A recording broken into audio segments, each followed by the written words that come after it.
we do here is go back.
I think that should be working, hopefully.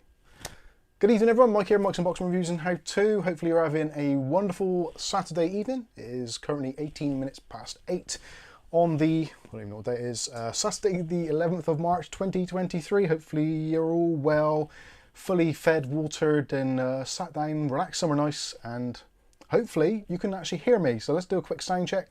Can you actually hear me? If you can, let me know in the comments. And is the audio okay? Is the visuals okay? Obviously, apart from you having to look at my ugly mug. Other than that, does everything look okay? Hopefully it does. Nick Barnes says perfect. Good stuff. Good. Just catching up. Mookie MC says the video and sound is all good. Actually, just make sure that our pop-up chat is working. Yes, that appears to be working also. Excellent stuff. So let's make sure that everything else is working properly. The party button, does the party button work? Apparently. Does the super chat button work? That seems highly appropriate. Let's have a look, see if the overhead's working. Hello. Oh, that looks a bit flickery then. But anyway. Can you see? Can you see Mando? It does look a bit flickery, but anyway, whatever. It is what it is. Excellent stuff, and let's see if you can see the desktop. You can see the chat there. Awesome stuff. That is working. Webcam we've not got set up.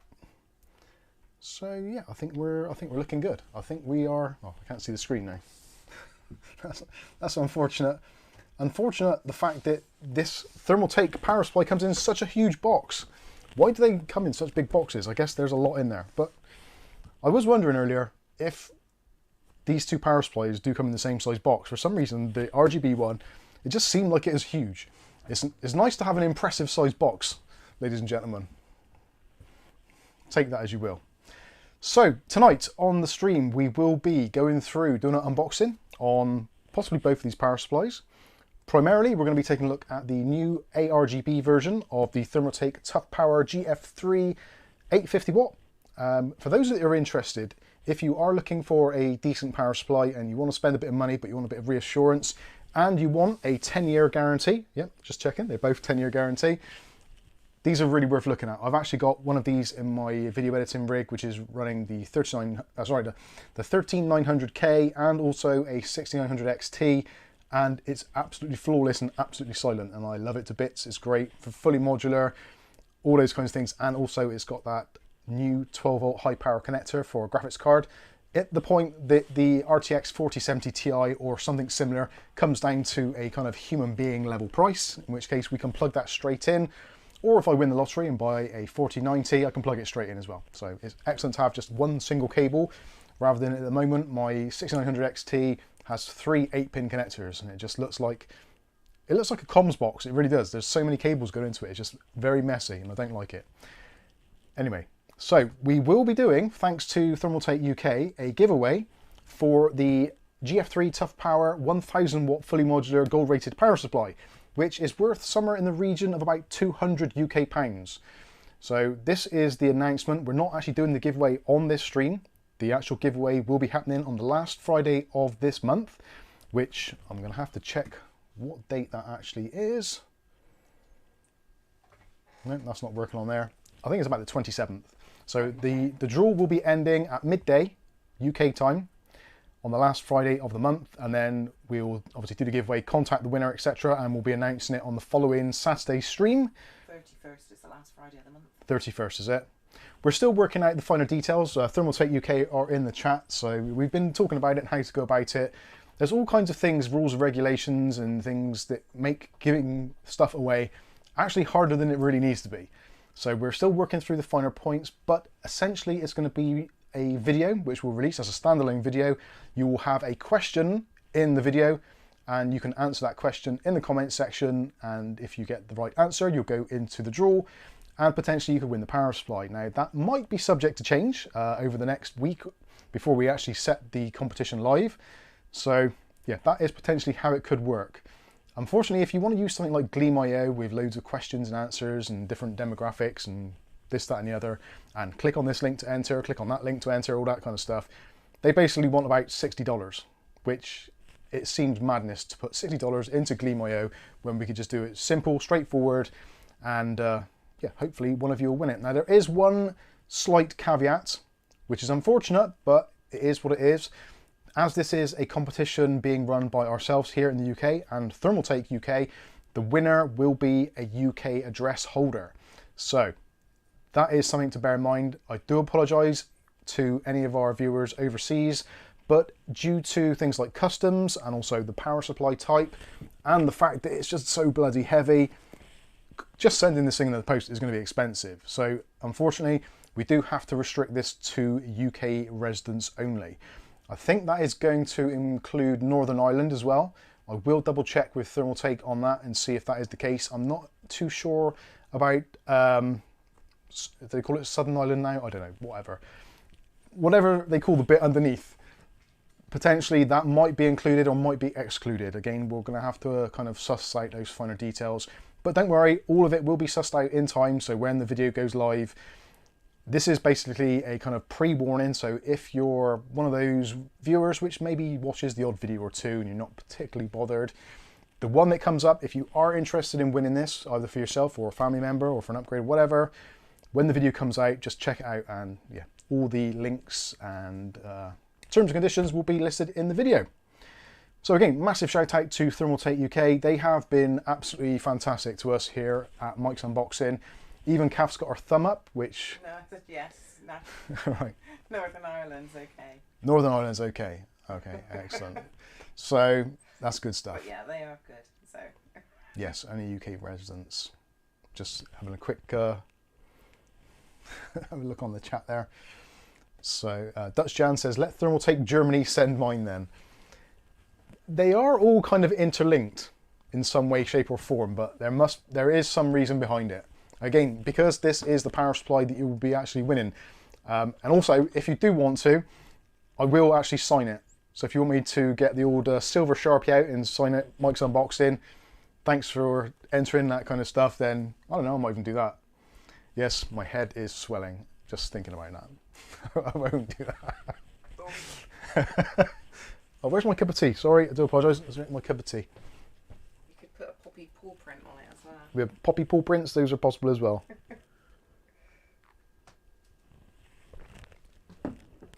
That's weird, I can still see myself on the screen. There is quite a delay. So yeah, massive thanks to specifically Adam over at Thermaltake UK. The last year or two that we've been working together, hats off, honestly. He's been absolutely brilliant. Any questions or any issues I've had with any Thermaltake products in the kind of the run up to releases for reviews, because quite often we'll get stuff sent in advance of the actual release dates, so we get to kind of check things out, see how they work and try and iron out any problems. And obviously there is going to be some, and yeah, whenever I have had a problem, Thermaltake have always been there to help us out. So Adam, personally, thank you very much appreciated, sir. Oh, Gary wishes he lived in the UK just for the autograph. Gary, you're a sad, sad man. Right, so that is the kind of the majority of it out the way. So we will be doing a giveaway for this. This is a specific giveaway from Mike's Unboxing and Thermaltake UK. Like I said, it is going to be UK entrance only, but you can win a Toughpower GF3 1000 watt 80 plus gold rated fully modular power supply, ATX 3.0 compatible, also PCI Express Gen 5 compatible, 0 fan mode, so nice and quiet, also 100% fully Japanese capacitors, which come from a mixture of actually Rubicon, Nichicon, Chemicon, and there is another one, I can't think. Nichicon, did I say that? Basically, it's all Japanese capacitors and they're very good quality ones. For those that you are interested in actually, obviously, Thermaltake don't specifically kind of grab all the components together and build them themselves as such. They do work in conjunction with Channelwell Technologies, which are a very well-respected brand in the industry in general. This is built on the CSZ platform, custom designed from that platform with the engineers at Thermaltake. They do change some things out from that original platform, i.e. slightly better capacitors, slightly different layouts, DC to DC adapters, etc, etc. But you get the general idea. So it is a Channelwell Technologies platform which has been custom designed and built in accordance to Thermaltake specs for anyone that is interested. Well, I know James Brock, if he's watching, will probably be asking that anyway. So there we go, I've preempted that one. Yes, Kath? Dennis asks, how do I join the giveaway? How do you join the giveaway? Right, the giveaway will be officially announced or started. There will be a video coming out. So make sure that you're subscribed. If you don't follow us on either Facebook or YouTube or whatever, then you're going to have to follow us basically to know when it comes live. It will be a video released to the general public anyway, so you don't have to be a member, subscriber, or a patron, that kind of stuff. It will go out as a general release video, so obviously do keep an eye out in your feeds. Ideally, obviously, if you are subscribed, you're going to notice the feed come out and the video come out, so you can enter the giveaway. And like I said, potentially it will be just as simple as go to the video, watch the video.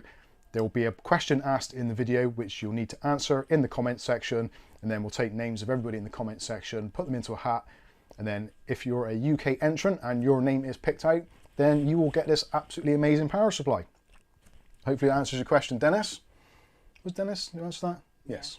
Good. Okay. Hello everybody. Yes, let's quickly say hello to all of you in the chat, which is getting a harder and harder thing to do every week as the channel grows.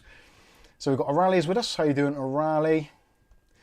Patrick LaBelle, Lucky Man 1. Lucky Man forgets his password so often he has to add a number. I'm surprised he's not on Lucky Man 10 by now. Got Stuart Cleary. He's with us as well. How you doing, Stuart? Good to see you. That's Jan as well from good old Germany. Adam N, how you doing? Thermaltake UK. How you doing? Dutch Jan says, I can't do super chat. Something wrong with PayPal. Never mind. Don't worry. We'll survive. Me and Kath have been out buying bargain basement sandwiches this evening. So we've got some knockdown sandwiches for about 65p. So it's all right. We're doing all right for money. As soon as we can't afford the discount sandwiches, then that's when you're going to have to start contributing. Although, I think I've got a little while to live on yet anyway, so I should be all right. Rick H is with us. Says good evening and morning to everyone. How you doing, Rick H? Good to see you in the chat. And Skystalker. God bless you, Skystalker, over in the United States of Canada. How you doing, sir? Hopefully you and Tina are doing well. And hopefully the weather is a little bit warmer there. It's starting to get warmer here. We've had a little bit of a snow McFlurry this week, which didn't really come to much. So it was weird. They reported on the news, which obviously the news, pinch of salt, if you want to believe it or not. Apparently minus 15 degrees Celsius last night in Scotland, and it was plus 5 Celsius in the southwest. So 20 degrees Celsius difference between one end of the country and the other. And considering we're only a little pissant country, that's actually quite a big difference. Anyway, moving on. That's enough of Mike the Weatherman. William Bodie's with us. Morning to you all. How you doing? Kieran Atkinson as well. How you doing, Kieran? Roderick Kennedy. Hey all, hope all are well. Yeah, not too bad. I'm getting a headache over my eye, and it's doing my head in, quite literally. Who else we got there? Glenn's with us as well. How you doing, Glenn? Glenn's up in Scotland. I hope you don't mind me mentioning that, but he is in Scotland, so hopefully you're keeping warm over there. And there is a super chat from O'Reilly. Thank you very much, sir.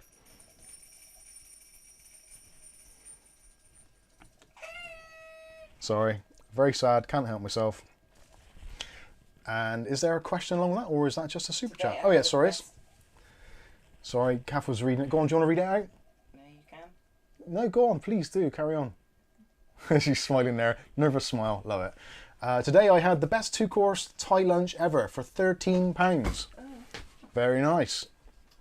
I used to like a lot of Thai food, but then I had a Thai green curry once, and I really hated it. And since then, I've never had a Thai green curry that I've liked. There's something weird about that. What's actually in a Thai green curry? Anyway, moving on. Thank you for your super chat. Much appreciated. Patrick LaBelle says, I would take one of these nice PSU because I have a cheap 700 watt one that is failing to power one of my computers when a nice 660 watt get the job done on my other computer. Yes, this is one of those things where if you spend the money, it's just one of those things that you have less to worry about. Now, as you know on the channel, I am a cheapskate. That's what I am. Value for money. Yes, it is really nice to have a super high quality power supply, but you can get away with a lot less. And in fact, there is a very good range of Thermaltake power supplies, the BM range I think it is, which are really good. So if you're like a system builder, system integrator, or just flipping PCs and you don't want to spend the kind of £200 plus on a high-end 1000 watt power supply, you can get some of the Thermaltake BM range, which I think start at 500 watts. I may be right, I may be wrong, but they are very inexpensive, and I think you can pick them up for like 35 quid. So you don't necessarily have to spend this money, but obviously if you do, you get the things like the 10-year warranty, you get the gold rating, you get the zero fan technology, all the cool connectors and stuff like that. So you get whatever you need. There was another super chat come in there from Stuart Cleary, 20 euros. Thank you very much. And it says, on behalf of the absent Uggs, disco, disco, disco. Yes, our good friend of the channel, Ugly Bob, is still on his travels. That doesn't mean you can go around and rob his house, because there are still family members there, so don't be thinking that. You bad, bad people. Anyway, you wouldn't get past the porn collection in the doorway, so don't worry about that. And Mick Woods. Oh yeah, I've seen that one as well. So thank you very much, Stuart, for that. And for Mick Woods, £10. It says, have a sandwich on me. £10, that would get us approximately 13 sandwiches. No, more than more. 65p a sandwich, a pack of sandwiches. So that's 10 for £6.50. £3.50 divided by 65 is what? 4. Maths was never my strong point, which is why you shouldn't ask me what rating to get your power supply. I'll probably work out the wrong one. Thank you so much, all of you. Bless you all. Where do I get to? Deathstroke's with us. How you doing, Deathstroke? Good to see you in the chat. Patrick Bell says, and PSU prices are high now in Canada.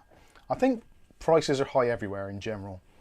There is a lot of discussion about what is going to happen with the economy. There's been another 2 banks, one massive bank which is collapsed in the United States, which bizarrely was actually featured on a Simpsons episode where it actually crashed. So Simpsons have done it once again. Forecast the future. We should all watch The Simpsons to see how the world's going to turn out. Although, in the Simpsons movie, I'm sure there was a big glass dome over the top of them. So, maybe the Earth is flat after all. Who knows? I'll get some grief for that, don't you worry. Ah, dear. Rick H says, don't forget to hit that like button. Yes, hit the like button. Then I can party on. Sure69, how you doing, Sure69? Hopefully you've had the day off today because you haven't been having to do any punditry on the BBC. That's another story which we won't talk about. Rick H says, my favourite place to be on a Saturday. Bless you. That's very kind of you to say. Welly Bob's in the house as well. Says, good evening, everybody. How you doing, Welly Bob? Good to see you. I've got Dutch Jam, we said. Colin Hilton. Good old Colin Hilton. How you doing? Well, I shouldn't say good old because that's slightly... is that ageist? whatever. Anyway, good evening, Colin. Hopefully you're doing well. Actually, I must say, Colin, I do like your posts on Facebook. They are very humorous. I like them a lot. Where else do we get to? Nick Barnes, I think we said that already, did we? Or not? I can't remember. Anyway, good evening, Nick. How you doing? Adam N, yes, we've said that. Mookie MC, hello friends. Are there any seats left in the front couple of rows?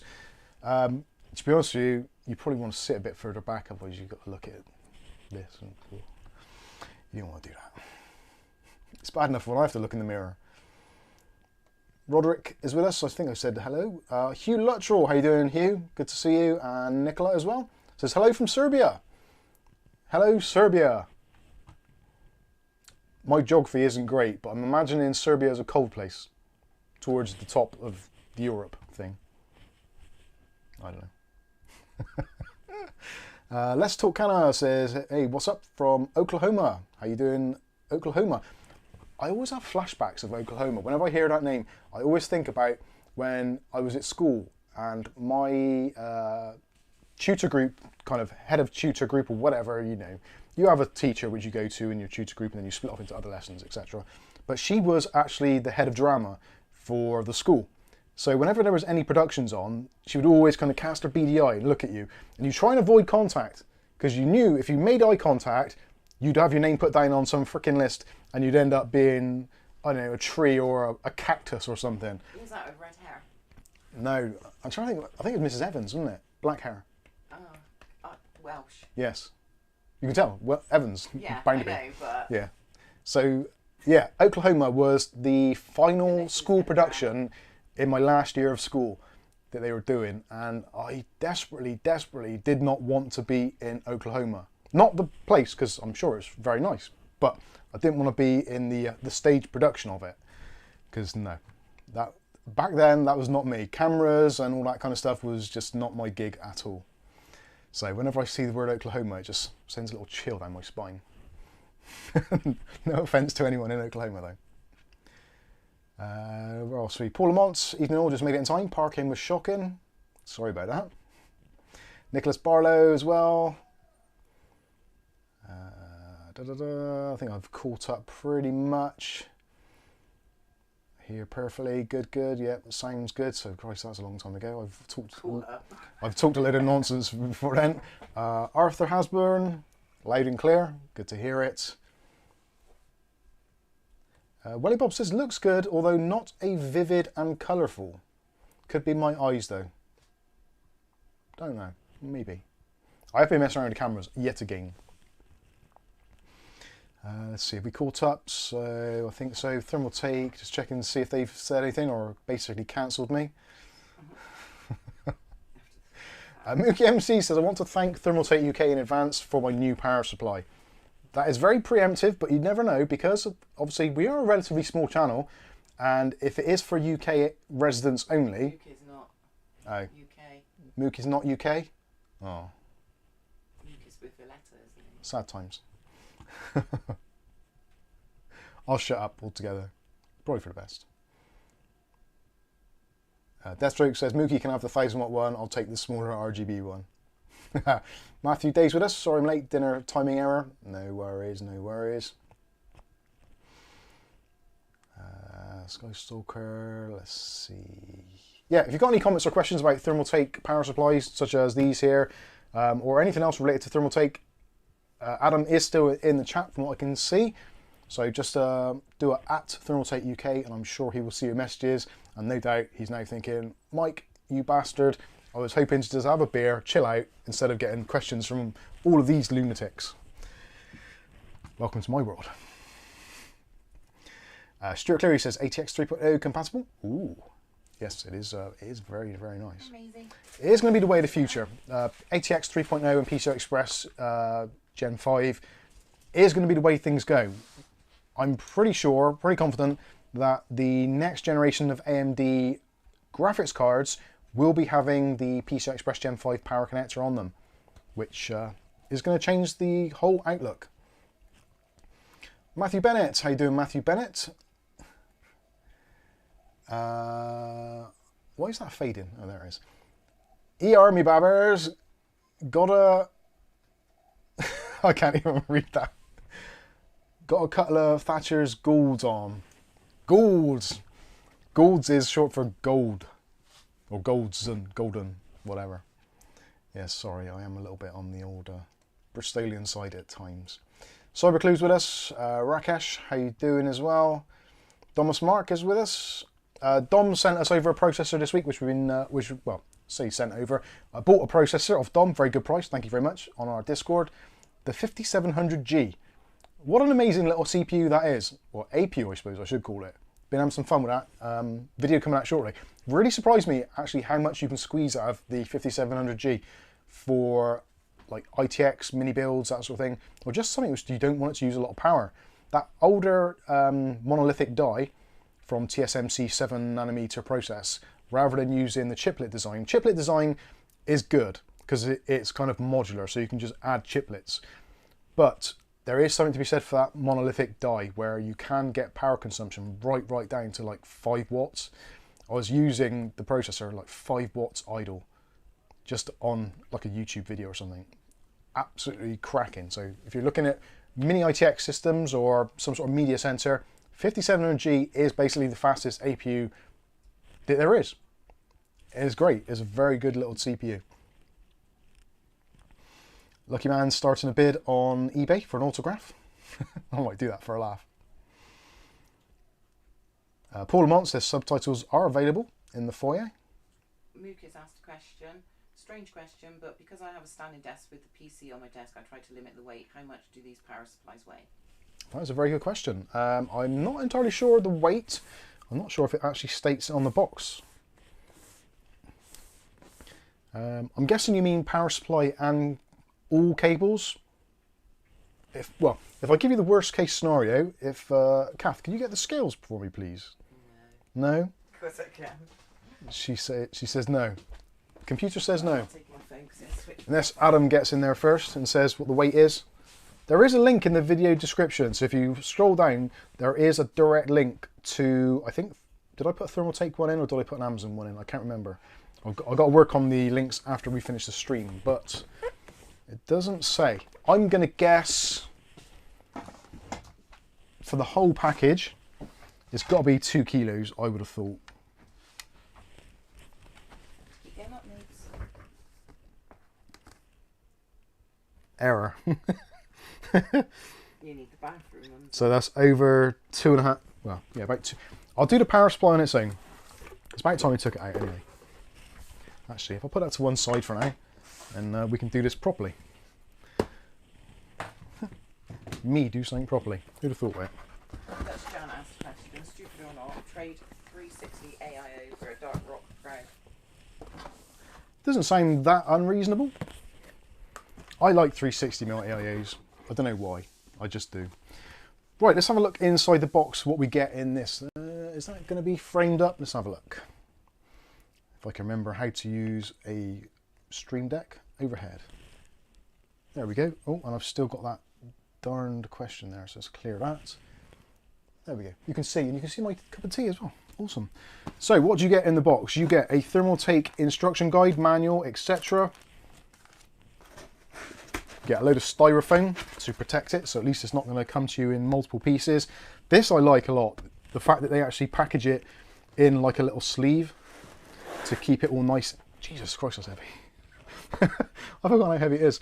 So you can pull this off, put that to one side, and then you can see the power supply. So we've got 135mm fan. You could say it's 140, but it is actually 135mm, the blades, etc. Smart fan. On the side, you've got smart fan. You can turn that on or off. You've also got a power switch, obviously, and it explains what the Smart Zero fan is all about, which hopefully you might be able to see. Kilos according to their specs, David Underhill said. 1.72 kilos, so that sounds about right.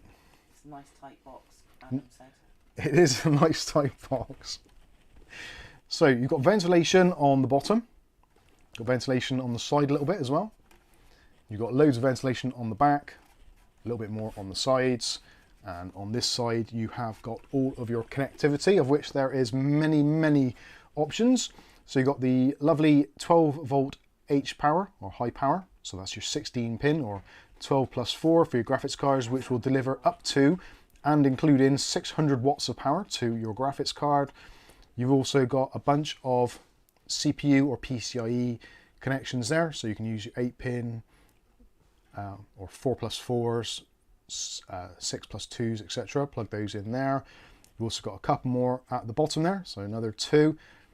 So you could have 2 graphics cards, 2 lots of EPS connectors, and then you've got your 24 pin ATX connectors at the bottom, and then you've got 4 individual SATA connections, so you can plug in SATAs on one, Molex on another lot of SATAs, then another lot of Molex, etc. Needs more lighting. You get the general idea. Oh, sorry, I've turned the ISO down on the camera. I'll turn the light on and just got to rub my eye. I have an itchy eye all. There we go. Is that better? Dutch Jan says it looks small. It's basically the normal ATX size. I think it's probably just the fact that it's quite far from the camera. So in terms of physical size, I think it's about 6 and, well, it's 159 mil by the usual 150, which is your standard ATX size, and height wise is about 85 mil, which is you. Poppy, get out of the box, that's got to go to a customer. God damn it. Not in the box, it's not a kitty litter.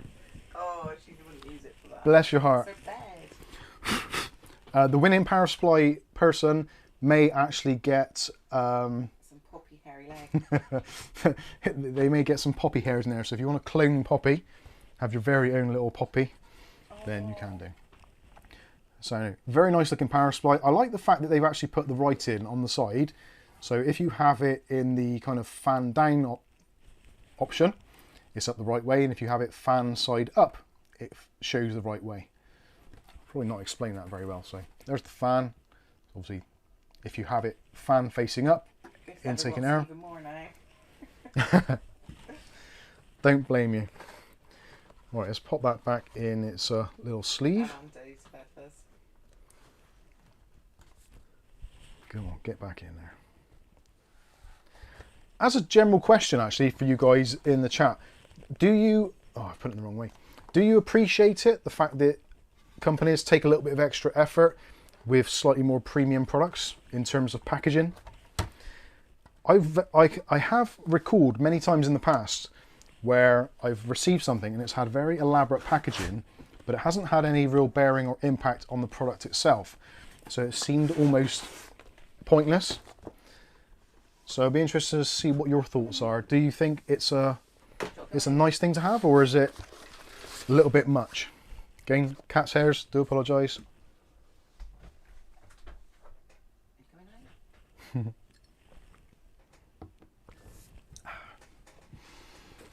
Golf Sierra Hotel says the soft case is nice, but it's going to end up in a box in the loft because once you install the PSU, the cover is pointless. Just saying. Fair dues, fair dues. So this is your cable box. They always do a nice job of this. So there is a power cable in there, which unfortunately does appear to be the European one. So don't worry, we'll stick another one in the box for you for the UK. Get some cable ties, and also there are some screws to actually mount the power supply into your PC once you actually get your Thermaltake PSU home. Dutch Jan says just well packaged is enough, no more is needed. Yeah, I think for power supplies, the packaging for the outsides, like this styrofoam stuff, is really important because you don't want to be bouncing around. I've seen quite a few power supplies which have come with basically nothing, literally in a box. And you know what these drivers are like these days? They will drive around like Lewis Hamilton or something. And it can be easy to dislodge components. So actually, I'm not going to break open this bag because I don't want to do that because obviously whoever gets to win this is going to see all these. I'll do it actually in a minute on the other power supply so you can see what's in here. But you do have an absolute ton of cables in there. So you've got your 12 volt high power connector in there. That is included, braided as well, nice long one. You also got SATAs. Yeah, basically anything you can think of is in there, ready to go straight away. So you don't have to worry about buying cable extensions. They're all nice long cables as well. Yes, Cam. Mark, does the power supply have 12 volt rails or 1 or 2 rails? It is a single rail on the 12 volt, if that's what you're asking. So anyway, that is the power supply. I want to look at the RGB one. Whoever wins this, you can obviously look at it in a great depth when you get it home. Get it in your PC. So again, cat hairs. Toughpower GF3, 1000 watts, fully modular, 10-year warranty, 100% Japanese caps. What more can you want? Future-proof PCI Express Gen 5, ATX 3.0. Awesome, but also very heavy. And actually, I suppose we should have a look on the back as well. So you get all your connector specifications.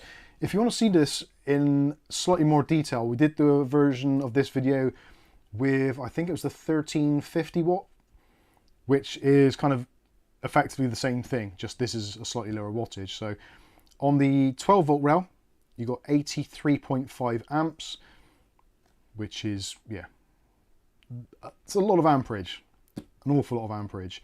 And even on the 3.3 and 5 volts, you've got 22 amps on each of those. So even if you've got a ton of drives, loads of USB stuff plugged in, 22 amps is going to be fine. You think a 5 volt USB charger that you plug in your phone fast charging, generally they're going to be like 1.5 or 2 amps or something. This is 22 amps. So in theory, you could have 10 high drain USB devices connected to your PC at the same time and still be kind of relatively safe. Ultra quiet zero fan, there's the fan noise curve. So anything up to, I think it's about 45 degrees, the fan basically won't spin. And efficiency wise, at 50% load at your highest point of the curve. So if you have a system drain of about 500 watts, which 500 watts when gaming is kind of quite high end anyway. Most processors going to be hitting what, 60 watts, 80 watts. Graphics card maybe 200 or so, maybe 300 at tops, depending on your layout. So most systems are going to pull some in the region of about 300 to 400 watts. This is at its peak efficiency around about 500 watts. Low ripple noise design, strict voltage regulation, etc, etc. Anyway, you don't want to hear me rabbit on about that, do you? But you can potentially win one. Like I said, the video will be coming out relatively shortly. We'll be working on that this week. So let's take a look at the... Christ. Adam, is the RGB one heavier? It feels it. Okay. So, this... Oh, thank you, Ghost Adder, for being a supporter. Bless your heart. Thank you very much, sir. Much appreciated. Have I missed anything? No, I think we're okay. Deathstroke says, is it bad to use a PSU that is overkill? No, not really. Well, you could argue that if you're trying to keep the power supply within its sweet spot as long as possible, then in theory you want to go for one which is probably a lot lower wattage than what you really need. So if you've got the average modern system, which is traditionally going to be idling probably, I don't know, 40 to 50 watts for the graphics card, maybe 10 to 40 watts for the CPU, depending on what it is. There's going to be combinations. So if you think your system is going to be using between, I don't know, maybe 50 to 100 watts just idling. So if you're not gaming all the time or not rendering all the time, then your power supply is generally not going to be in its kind of sweet spot for efficiency at that point. So you're probably safer going higher, because with modern systems now you do get voltage and wattage spikes, especially modern graphics cards and CPUs for that matter. They do tend to boost higher just randomly depending on configuration, temperature, all that kind of stuff. So it's better to have a power supply which is a little bit higher than you need, just so that on those opportune moments where it does boost that little bit higher, your power supply is going to cope with it rather than going into kind of over voltage protection mode and maybe giving you a blue screen or just shutting the PC down. Obviously, most power supplies now have got a lot of protections built in. This, I think, has got 9 different types of protection built in. I'll have to double check with Adam on that. But yeah, under voltage, over voltage, surge. What's the other ones? There's a ton of different things. I would have to look on the spec sheets. But yeah, get more if you want.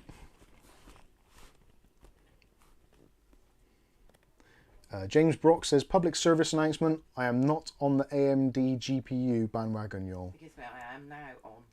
Oh, I am not on? Or, no, now, underneath he's put now. Oh, sorry. Oh dear. Never change. Never ceases to amaze me. Ghost Adder says, apparently need 850 for my rebuild. So there you go. If you need 850, you could go 850 or 1000 watt, and at least then you've got that kind of buffer, especially if you've got a ton of USB devices as well. Not that they draw that much, but the more you plug in, the more load it's going to put on the system. So this is brand spanking new from Thermaltake. I don't think you can actually buy these yet. I have put links in the video description, or at least some links, so you might be able to check this out if RGB is your thing. Sorry, addressable RGB, I should say. So we've all seen addressable RGB power supplies before, but they've taken this to a kind of a new level.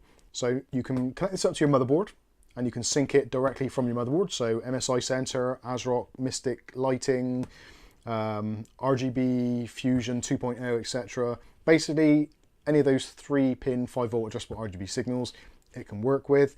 But if you don't have that, then you can just use the buttons on the back. There's a button on the back to change the lighting color and the lighting modes, of which there are a few, which we'll be definitely taking a look at, because I do like an RGB power supply. There's something about it, I don't know why. It's so totally unnecessary, but it's just so bling-tastic that I think it's one of those things that if the price isn't massively different between the regular and the addressable RGB, you might as well go for the addressable RGB, just so you can say, yes, I have got it, and I can use it if I want to. Anyway, yes, Gaff? Mookie? Mookie.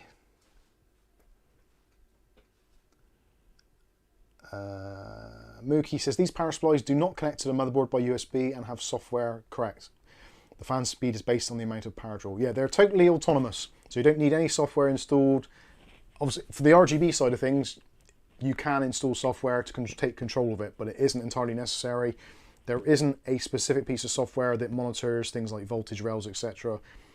Most of those things, especially for fan speed, I don't know, with a power supply, I would say you're probably safer going with the own software or the own hardware that's built into the power supply. Because if you start messing around with fan RPMs via USB, you might think to yourself, you like it quieter, but unless there's some sort of protections in the software to stop you letting it overheat, I would say that's a potential for damage. But anyway. So, go on. Ghost Daddy wants to know how to win that PSU. How to win this one? Yeah. This one won't be for winning. This one is for display purposes in this PC, which is actually very handy because we do have some perforations there and in the top and in the bottom to let the light spill out. Even though your head's right in the way of it most. Yeah, my head is in the way. No, it's all right. Actually, you'll be able to see it. It'll be fine. Nick Barnes, question: how do you control the RGB on the PSU? I will show you very shortly. It's very easy, either software or you can do it in hardware, but it's very simple to do. So we'll go through that definitely and show you. So 850 watts. There are actually 8 different versions of the GF3 series of power supplies. So you've got 4 addressable RGB ones. So there is, I think it's a 750, 850. Actually, no, I'm probably going to be wrong now. I'm sure there's 8 versions. I've had this conversation with Thermaltake already. let me think. So in the GF3 non-RGB, there is a 1600 watt, a 1350, a 1250, or is it a 1200, 1000 and an 850. So it must mean there's 3 of these then. I don't know. There's a lot of different options to choose from, depending which you want. So again, fully modular, 850 watts, gold rated power supply, all the usual features. You've got 16.8 million colors, potential combinations and gradients, etc. PCI Express Gen 5, as we had previously, ATX 3.0, that new standard, smart zero fan technology, and also again 100% Japanese capacitors, and we still get the 10-year guarantee, which is awesome. I'm going to look on the back and see what the rails. So this is a little bit less, so we've only got 70 amps on the rail for the 12 volt, which is absolutely fine. Actually, let's go to the overhead so you can see that. So yeah, again, pretty much identical, just a lower voltage. You still got the strict voltage regulation, still got the low ripple noise, 80 plus gold certified efficiency. Again, around about 50% is pretty much where the peak of efficiency is. And then you've got your noise curve. So this one's going to be a lot quieter than the previous one. So this gets to 45 degrees, then the fan ramps up to about 20 decibels. And then at its top thing, it says 35 decibels. But I don't know whether that is over ambient or including ambient. We'll find out. Yes, Kath? Do they make an ITX? Do they make an ITX? Yes, they do. Actually, I can show you that, I believe. I think. Yes, I can. Is it an RGB? Ours isn't, but The RGB, I don't think they do an RGB in the ITX. But if you do want an ITX version of these Toughpower power supplies, they do the Toughpower SFX 850 watt. It's not the GF range. This is just the Toughpower SFX. That kind of, it is the same thing. PCI Express Gen 5, ATX 3.0, zero smart fan, 100% caps. Only a 7-year warranty with the SFX ones. And they do those in multiple sizes. So you can go down as low as a 450 watt if you don't need a great deal of wattage. Or you can go with the 850 if you need a little bit more juice. Maybe your rig is a little bit more wanting in power. I use this almost all the time when I'm setting up test benches on the desk. It's so cool, and it is extremely small, absolutely tiny, a gorgeous power supply. But it also still has, well, this one doesn't, the 850 does, has the PCI Express Gen 5, which obviously for a 450 watt it doesn't meet the specs, because you need that on just a single rail. So taking a look at this one,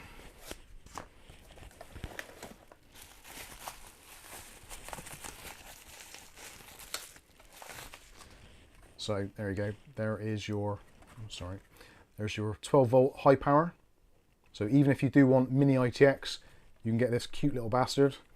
And yeah, 850 watts from something that small is insane.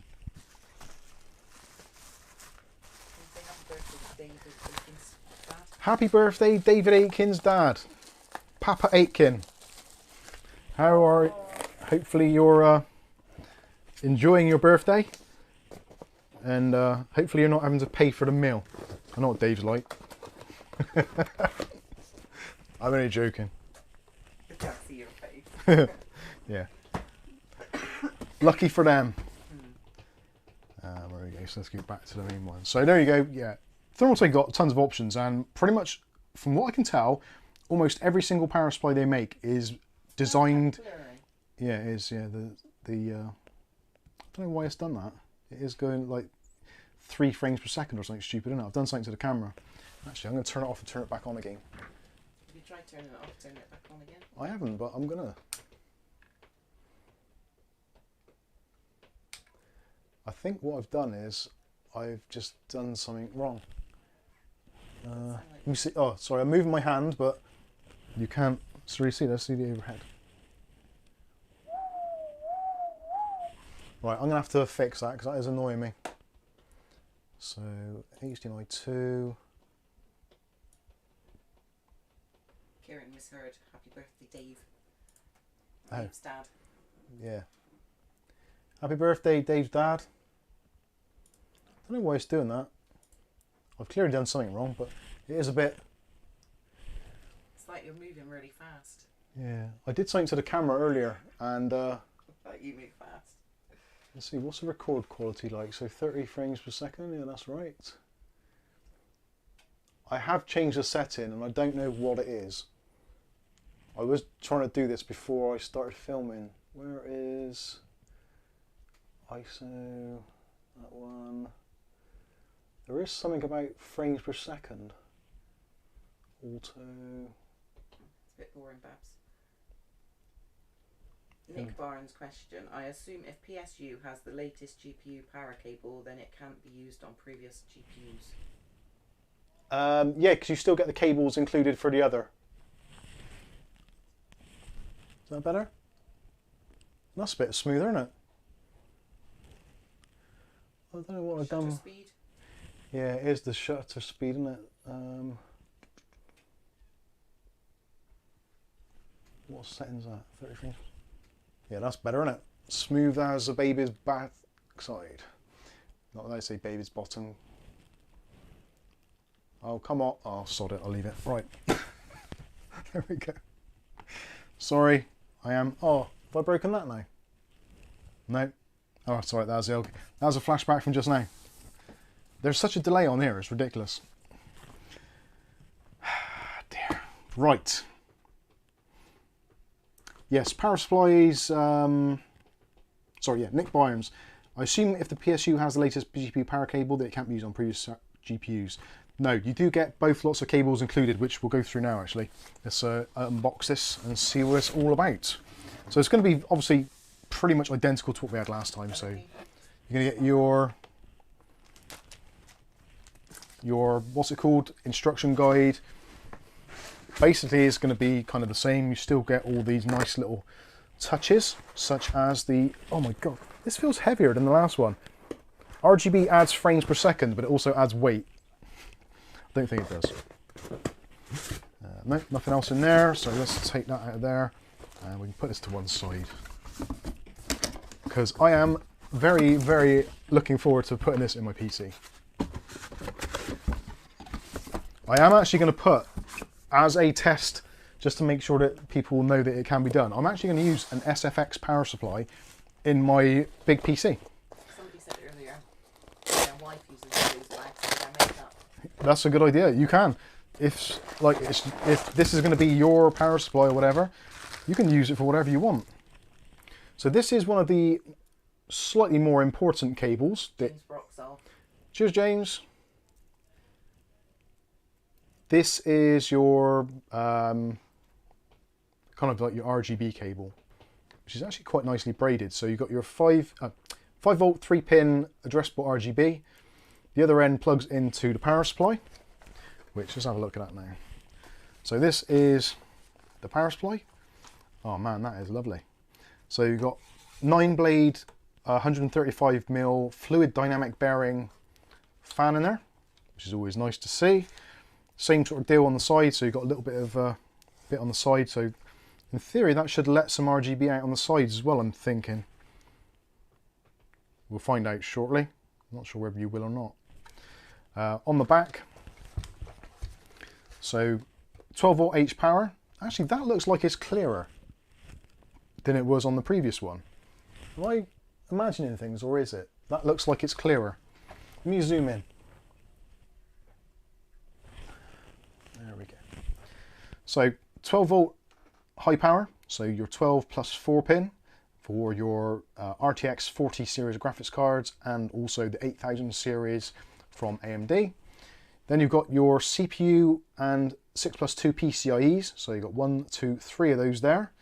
So you could have your 8-pin EPS connector going to your motherboard, plus an additional 2 there for graphics cards, so 2 8-pins, or you could have your 12 volt H power to the graphics card, and 2 of these 8 pins go into your motherboard for EPS if your motherboard needs it. So you've got options there, but there's effectively 3 8-pin connectors and 1 12 volt H power. However you do those is entirely up to you. With the 12 volt H power, this is the cable you get, so it's a really nicely braided, nice thick chunky one, and you can see on the end Both are exactly the same. Now it says 450 watt on there. That is part of the specification for PCIe Gen 5, but they will deliver up to 600 watts. So I'm sure Adam, if he's still in the chat, will back me up on that. They are rated for up to 600 watts, but it is known as a 450 watt connector. So there you go. And that's a very nice long cable. So long it goes out of the shot. So you can get an idea of how long it is there. So those are very cool. And there's a little bit of flex there as well. They've actually done a good thing. So they've actually done the braiding a little bit further down. So if you do have to put a bit of a curve on it, it's not going to damage the cables, which is a sensible situation, in my opinion. Yes, Kath. Tony, question for you all. I have a 450 watt Cooler Master PSU. Could I run a RX 6600 XT GPU off it? You might get away with it. If it's a gold rated one and your platform isn't particularly like draining a great deal of power, it's going to depend on your power supply and other things as well, but potentially you could do. Although 660 XT, I'm not so sure. There's a bit of a draw on that. There is, yeah, I'm not too sure exactly. I'm sure the RX 6600 non-XT will draw somewhere up to about 150 watts. So it should be okay. Anyway, moving on. Peripheral and SATA connectors, 4 of those again like we had previously. And on the bottom we've got our 24-pin ATX. So they just basically split that into 2. But the important one there is your RGB sync at the bottom. So all you do is grab your RGB sync cable and plug that in there. And it's actually a locking cable that locks into position. So you have to physically press in a little bit of the plastic there to remove it. It doesn't actually want to come out. So yeah, it's not going to accidentally fall out whilst you're building your PC, which is good. And then you can pass through your digital RGB connection to your motherboard or to a hub or whatever. And also if you've got a gigabyte board, they've also got the gigabyte output as well, the 3-pin job there, which you can choose to use or not use, up to you. So yeah, that is basically it for the connectivity. I'm gonna have to get a screwdriver to remove that, I think, because that is in pretty darn well. Just am I doing something wrong here? That don't seem like it wants to come out now. Oh, yeah, it is a push down. There's a little plastic lock in there.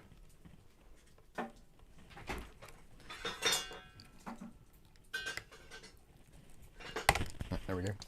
So yeah, that is in pretty bloody well. So that isn't going to accidentally fall out when you build up your PC. So that is your power lead, just a regular power lead, nothing special. That one is actually a European one, so we'll be changing that out. Flat black cables. So this is your main ATX 24-pin. I'm glad to see they haven't done a separate 20+4. Basically, no motherboards need that these days, and it's just one of those extra things you have to faff around with. So I'm pretty pleased they've done that. And the cables can be bunched up quite nicely. So that is absolutely fine. This is your CPU connection. It actually says on there CPU. That is your 4+4 EPS, which can be separated. And that's clever. They've actually done 2 lots off the same cable. So you can plug in one, but actually have a spur going off and get enough power through for dual 8 pins or an 8-pin plus a 4. I've not seen that before. This must be a new thing. That's pretty cool. And being that I think those EPS ones will draw, I think, maximum 150 watts per 8-pin. So 300 watts through that should be fine. You get an adapter, Molex to floppy, which is for some controllers, etc. You get a graphics card connection. So actually, what is that? Is that 2 put together, or is that just one super long one? All right, yep, there is 2 there. So you get 2 6+2s, which have also got the fly lead on them as well. So if you just need 2 and you want to use just one cable, then you can do. If you've got a GPU which requires 2 and you want to run both lots of power through, you can, and also then you can still actually daisy chain the other one, which I actually have done on my own graphics card, and it's absolutely fine. Doesn't have any negative effects whatsoever. Basically, because you've got extra grounding pins there, that does the hard work for you.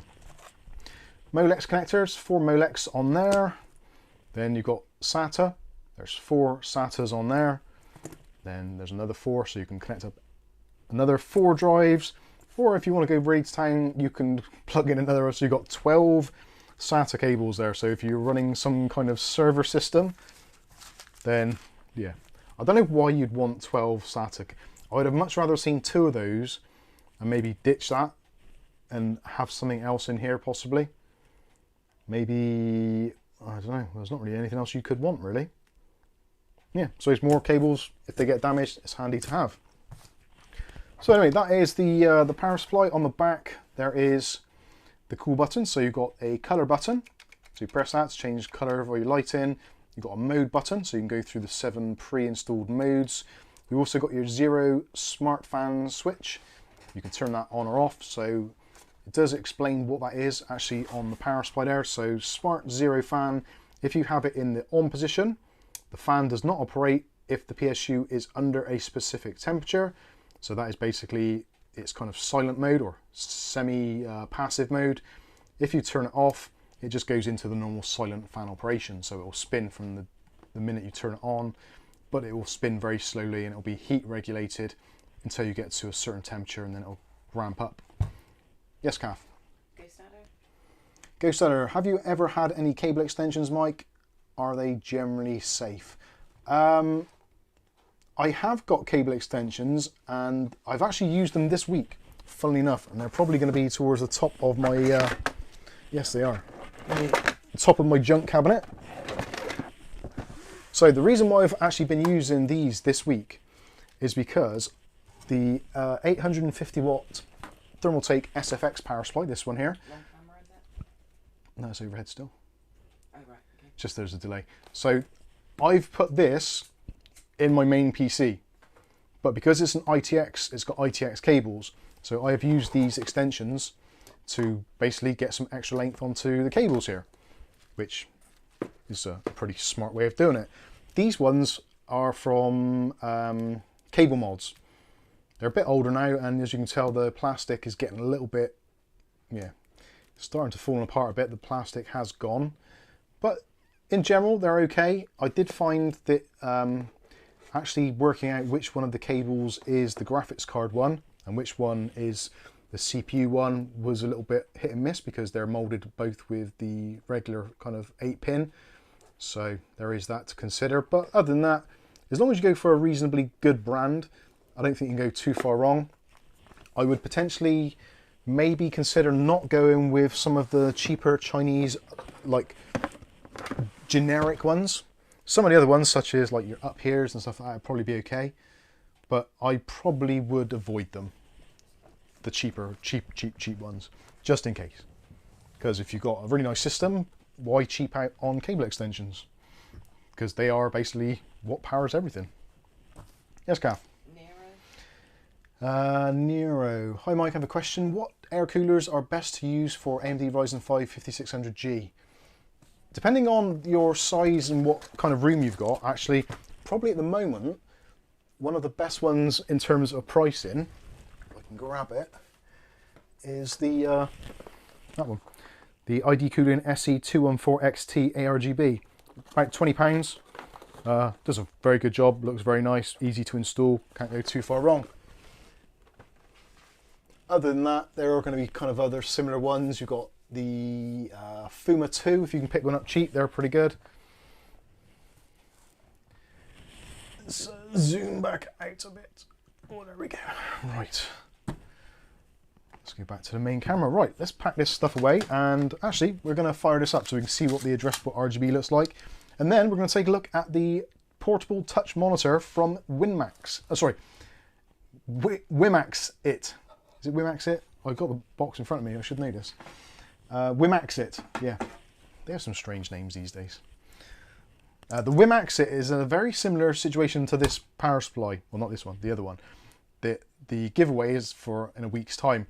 The Wimaxit monitor they've sent us for review, there is going to be a massive, massive sale on Amazon.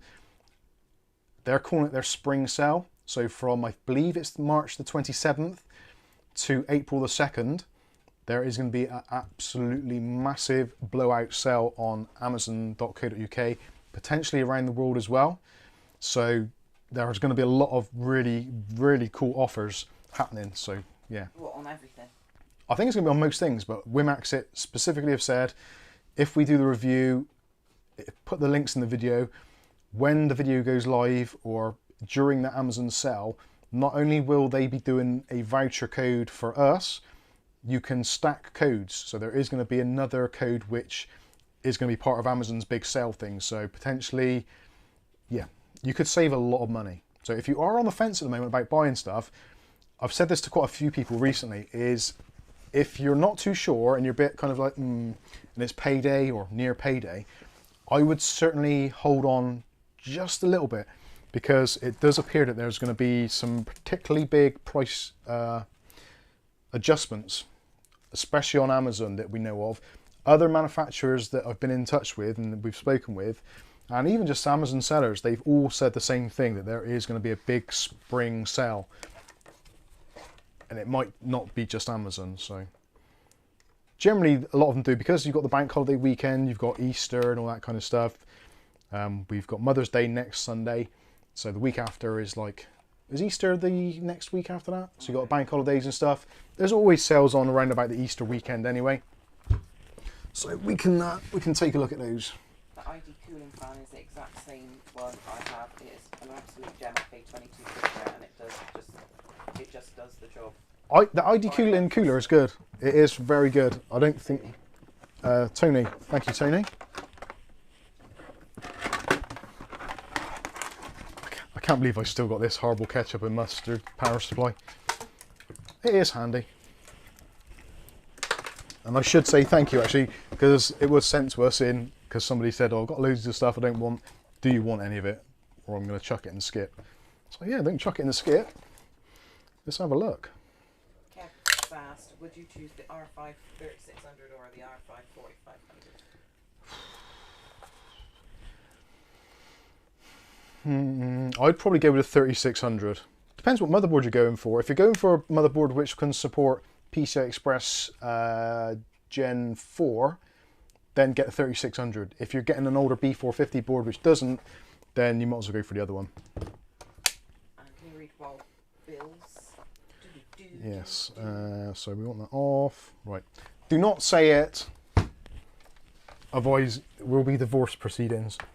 Jesus fuck's sake. There's always someone doing something when I'm about to plug stuff in. Jesus, Marco. Thank you for your 500 RSDs. Just saying hello and scaring the bejesus out of me at the same time. Absolute bastard. No offence.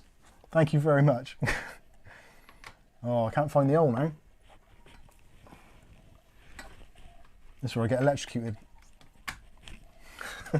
Thank you, Marco. Let's put it up on the screen. Where we go? There we go. Thank you, Marco. Actually, you don't want that one on anymore, do you? David O'Bang. Yeah. Oh my God.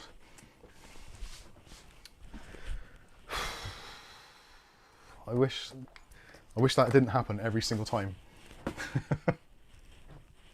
Right. Hopefully this won't go bang. This will be embarrassing. Ooh, that looks nice. The previous RGB power supply that I owned was the GameMax one. And I can quite easily say, hand on heart, that the RGB effect was nowhere near as nice. Oh, for God's sake. Which camera's gone off then? Overhead's working. Oh. What's happened to my main camera?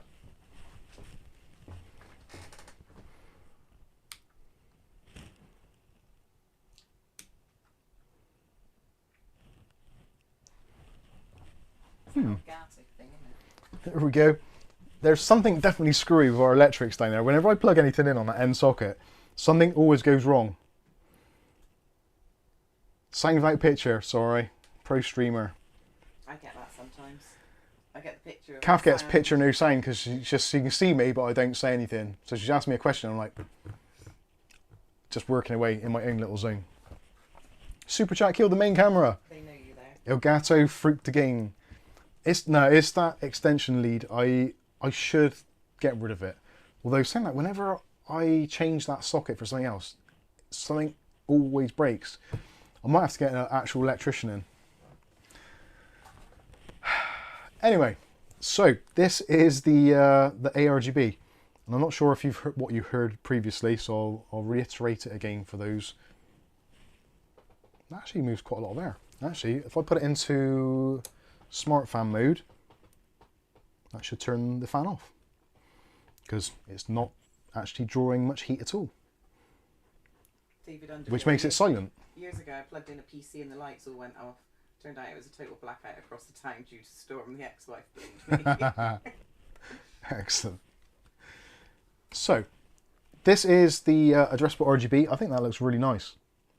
Now, obviously, there is the kind of elephant in the room that why on God's green earth do you need addressable RGB in a power supply? And I can answer that question for you quite honestly and succinctly. You don't. It is ridiculous. But in a world where we have water cooling inside a computer, we have addressable RGB, we have fans and all that other kind of stuff, why the hell not? Life is really dull and boring at times, so why not have a little bit of a splash of colour inside your power supply that you'll probably never see, but potentially will give you a nice underglow. So depending on your tower, it may give you an underglow if you have it fan up, which I'm likely to do in my rig behind me. So it'll be a nice bit of uplighting. But yeah, why not?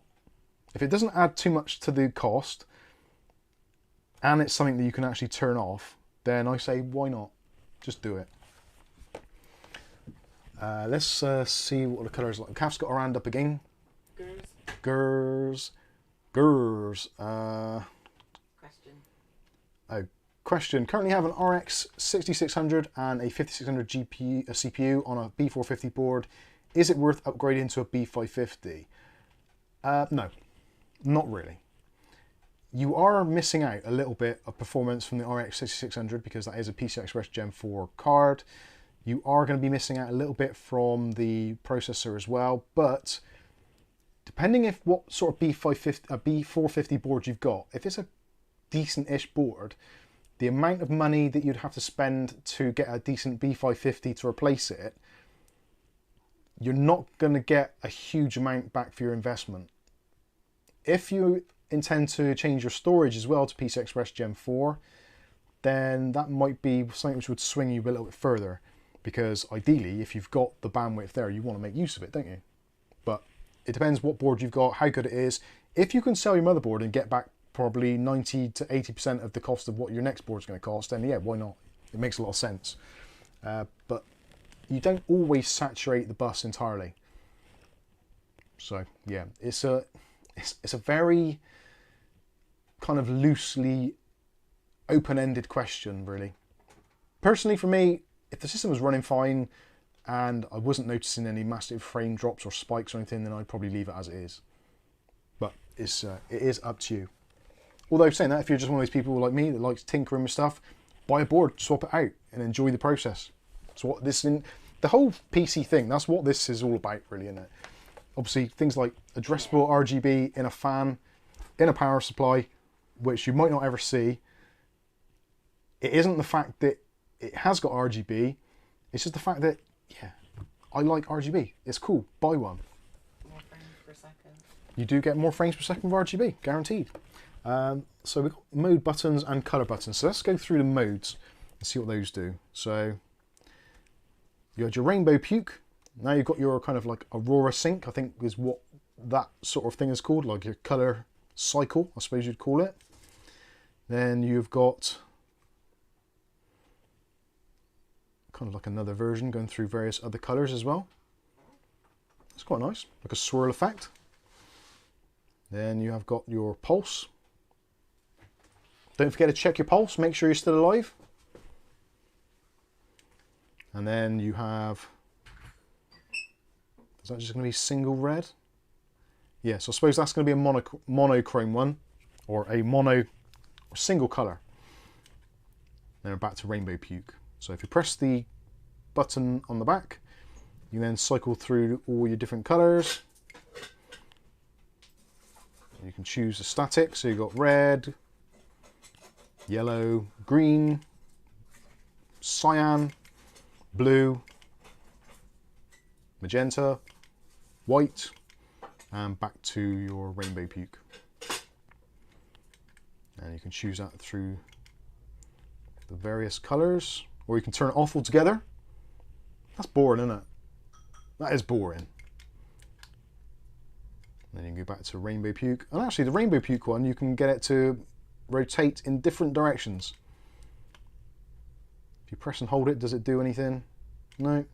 If you press and hold the button on the back, does it do anything? No.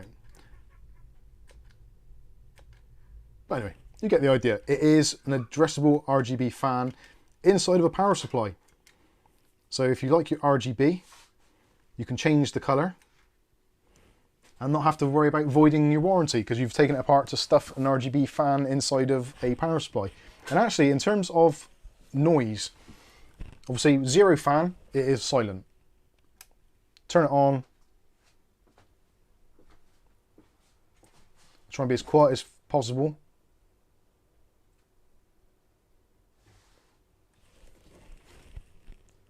You can just about hear it. Oh. Actually, there's a nice bit of lighting from the back. I'm not sure how well you can see that on the camera. Probably can't see it at all because there's still chat on the screen.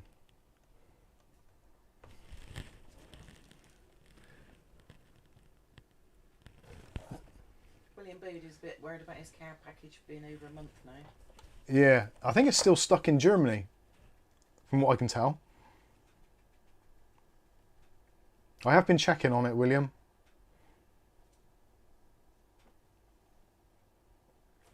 So yeah, that's I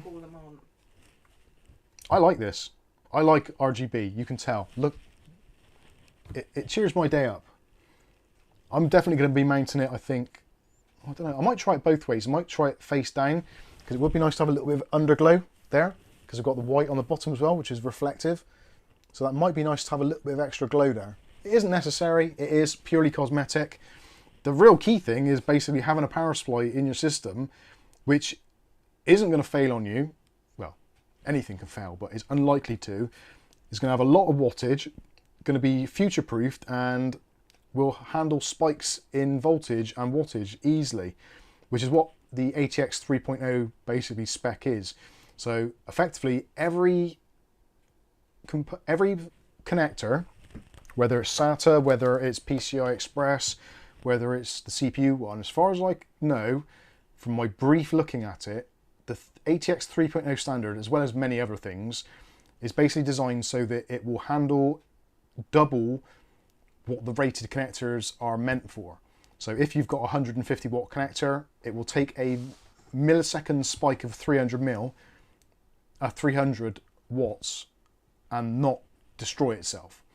So it's that kind of buffer zone which they've added in, especially with now a lot of these graphics cards periodically spiking up to crazy wattages. I keep on saying voltages, wattages. But anyway, there you go. I like it. It's very cool. You may not like it. If you don't, that's fine. You can just turn it off, or you don't have to buy the RGB one. You can just buy the regular GF3. But I like it. I'm a bit saddened that it doesn't show any light through the side. I think that is a mistake. I wish they'd have gone for a fan frame which actually was clear, or at least had some slits or something in there. But in terms of underglow, I'm not sure how well you can see that on there. I don't think you can. Let's do that. So if this is on a white desk, you can see it's quite a decent glow in a moderately well lit room. So I feel there will be some visual. That's actually moving a lot of air.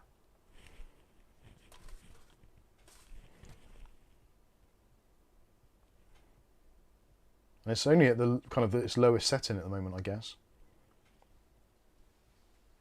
Anyway, I like it. And it is.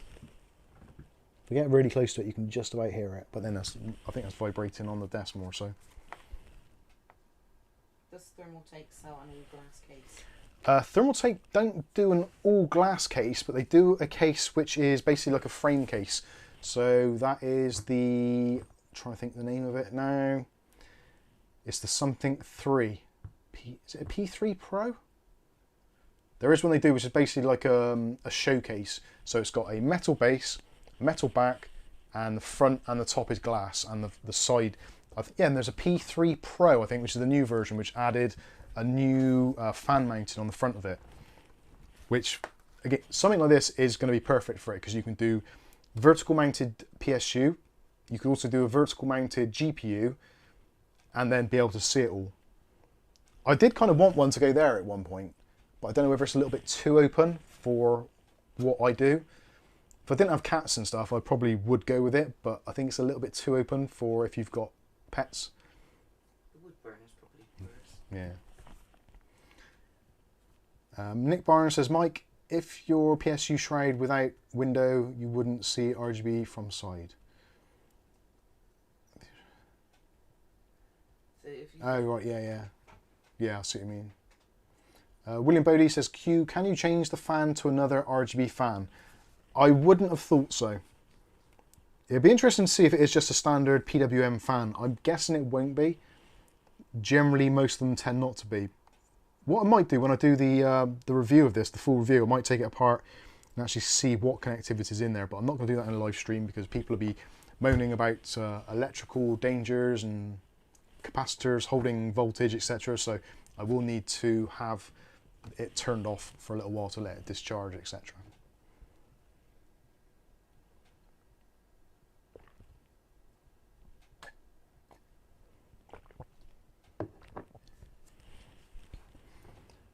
William Bodie says, yeah, it says strikes in the UK, but for how long? There isn't any strikes in the UK, is there? I don't think so. Postal strikes, there doesn't appear to be, I don't think. I think that was just over Christmas. Glenn says the P8 is stunning. Yeah, it's a big old case as well. Dutch Jan, question, PSU high tier 550 watts or mid tier 600 watts, which is better? It's again, it's one of those slightly more open-ended questions. If you're going for a well-established brand, so maybe like your Thermaltakes, your Corsairs, Seasonic, Silverstone, MSI, some of their new stuff's actually pretty decent.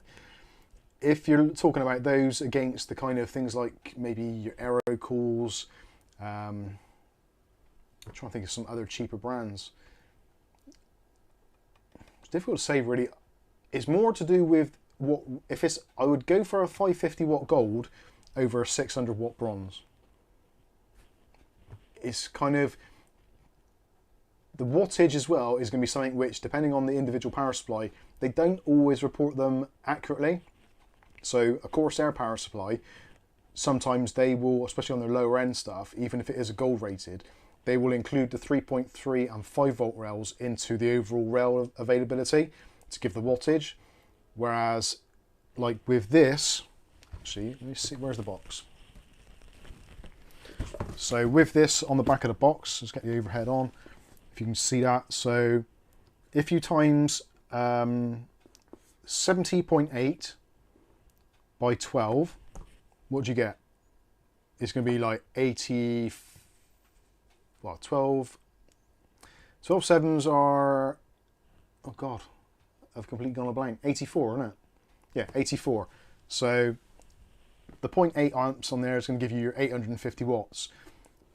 So you could say this is a 900 watt because you've also got 100 watts on the other two rails, which is what some manufacturers will do. They'll combine those rails together to give you a single figure, which Corsair have done on a few of their TX ranges and stuff like that, and CX ranges. So bear that in mind, that they're not combining them. And the 12 volt rail is the one which is pretty much the most important one for your graphics card and your CPU and your general system really. The 3.3 and the 5 volts, like USB is on the 5 volts. 3.3 is for your like SATA drives and stuff. But the main is your 12 volt. Nick Barnes says 96. You're as good as me. Aletta says, I'm waiting for the Thermaltake CTE C750 air cases to come out in this spring. Yeah, it'd be interesting actually to see what they're like. Raleigh, Mike takes apart a warm PSU live on stream. Will the bang be real? Maybe Mike's hair would even return as well as spiky. Right, let's get us back on. Totally digressing now. I'm actually going to turn this off. And hopefully not lose a camera feed while I'm doing it. I love this. I really do.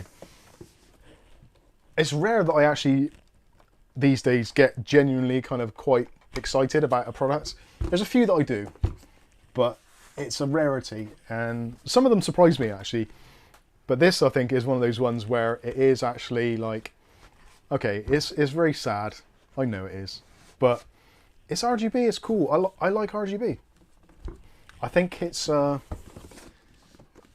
probably goes back to when I was younger, and like I didn't have a lot of money, single parent family, etc., etc., all the usual sob stories that you've probably heard a million times before.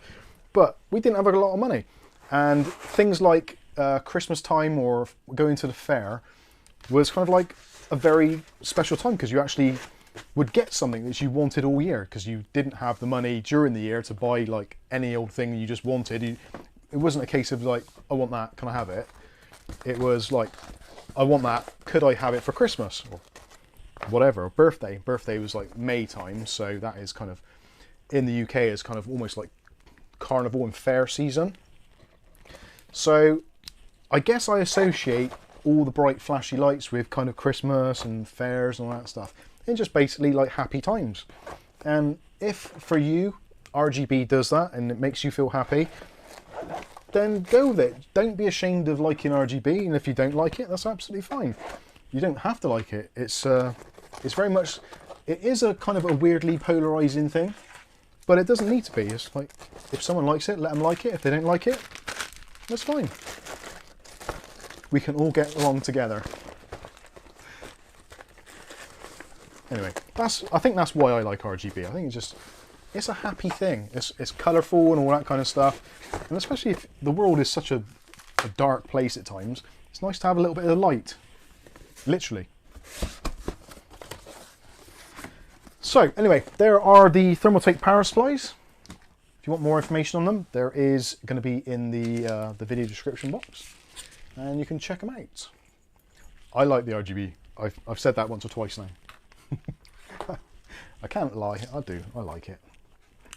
Kieran's asking about the Kieran. projectors. Oh yeah, that's right. Yeah, I did say earlier. So Kieran's after a projector. I had to dig through in there. If you look at that's not a camera. That's a camera. If you look at the reviews, there was one we've done for a company called Artley. That's ARTLII. I think that's probably one of the better ones that we had. There is another one up there next to it. I can't see what it is. But if you look at the... Oh, I'm going to have a look now. I did say ask me while I'm doing a stream because that way at least I'm getting paid for it. It's like taking a dump at work. You might as well do it while you're getting paid for it. What is the other... Oh, the other one is by ABIS. So if you look on our channel, look at the ABIS projector and also the Artley. And see if either one of those tickles your fancy.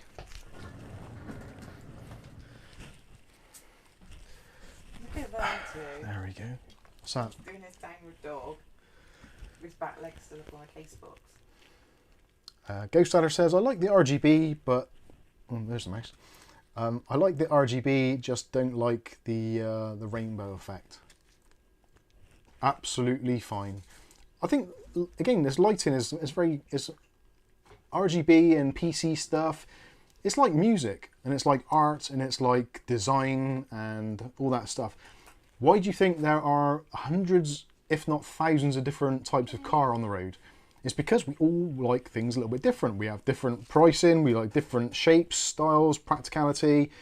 Some people may need like a 7-seater MPV. Some people like a sports car. Some might like a convertible because the weather's nice. Some might like a little bit of extra protection. So we're all very different. And it's not a good thing. It's not a bad thing. It's just we're all different. We all like stuff our own little way.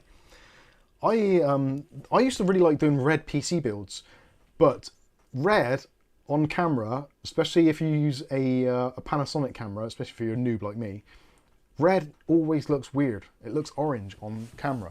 So I kind of veered away from that. Then kind of I went with the monochrome, the black, just the black and white stuff, which also looks very, very nice and looks very kind of premium, almost like professional almost.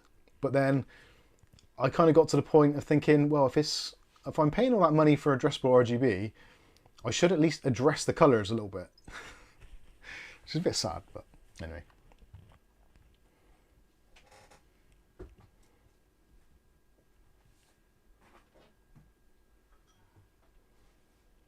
JB's Arcade Mod says, I recently got a 3090 off Fleabay for £685. Yay!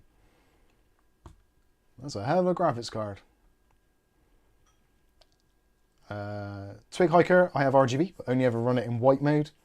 Yeah. It does look, white mode does look very, very nice. It does, the black and white, I think, works very, very well. Okay, I think we've kind of caught up with things there. John J, how you doing, John? Says, well said, Mike. I love the RGB for the reason you said. On dark days, I love the glow. Yeah, I think it's...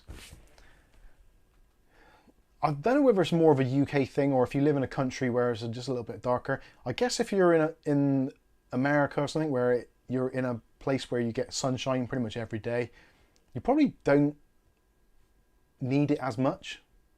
Although, having said that, a lot of the kind of Californian YouTubers I watch generally have RGB up the wazoo.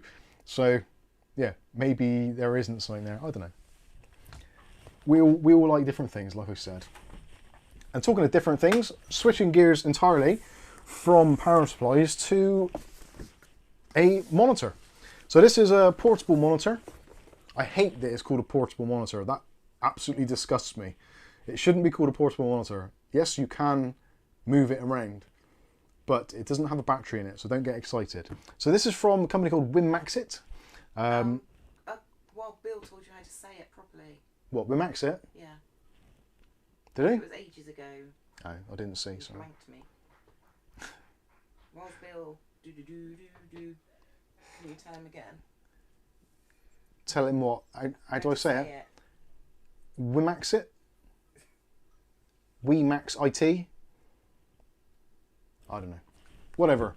I'll let you know. Moving on. So, 14-inch foldable kickstand portable display.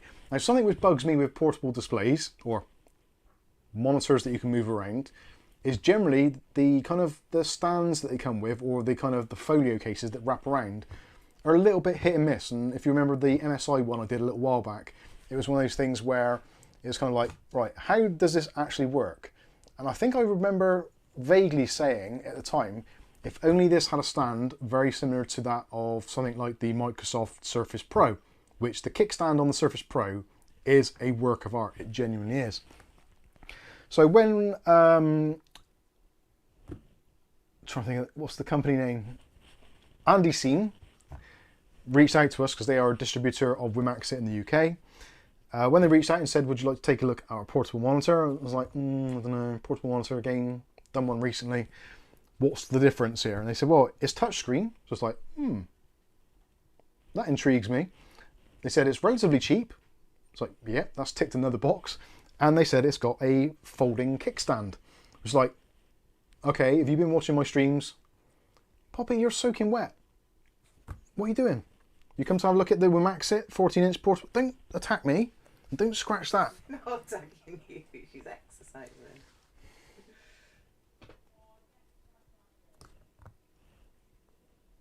No, that's my fingers, you wally. Look, that's attached to the rest of my wrist and hand. Sorry, ladies and gentlemen. Right, anyway, moving on. So, 14-inch foldable kickstand portable display. So it's an IPS screen, so it's going to have a pretty decent colour reproduction. And it's also got it's only got 250 nits. I feel I've actually looked at this already, and I feel that it was actually a little bit brighter than that personally. But that is their rated thing. So you've got great viewing angles up to 170 whatever it is degrees, etc, etc. It's got built-in fake HDR, which most people hate universally, but it's got it.